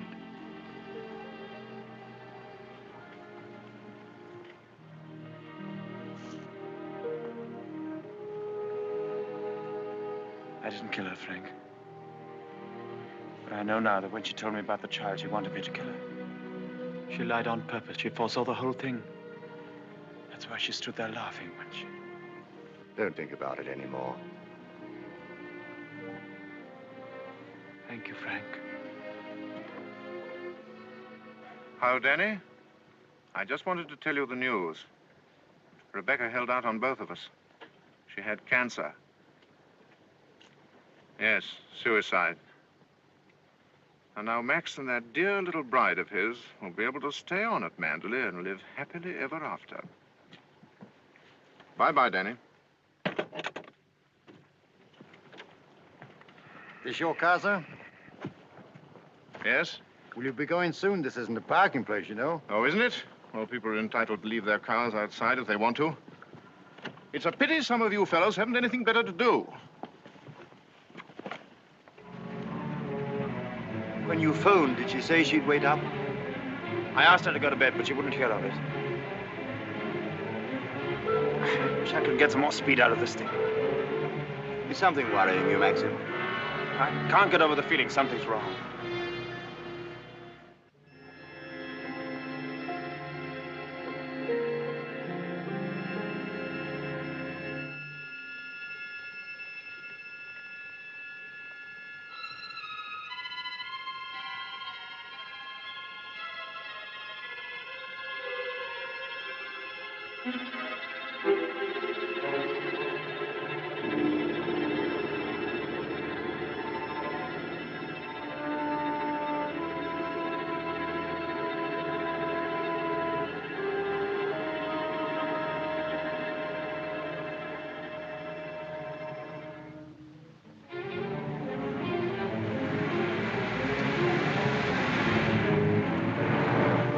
Frank.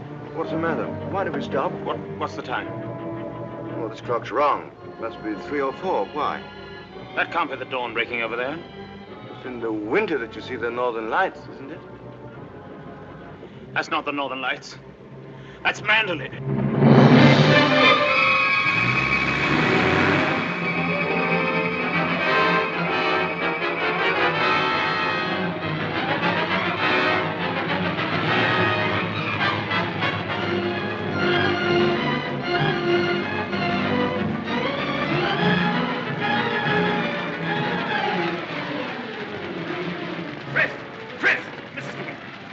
I thought I saw her. Where?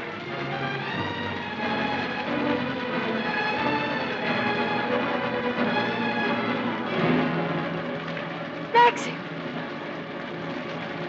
Thank heaven you've come back to me.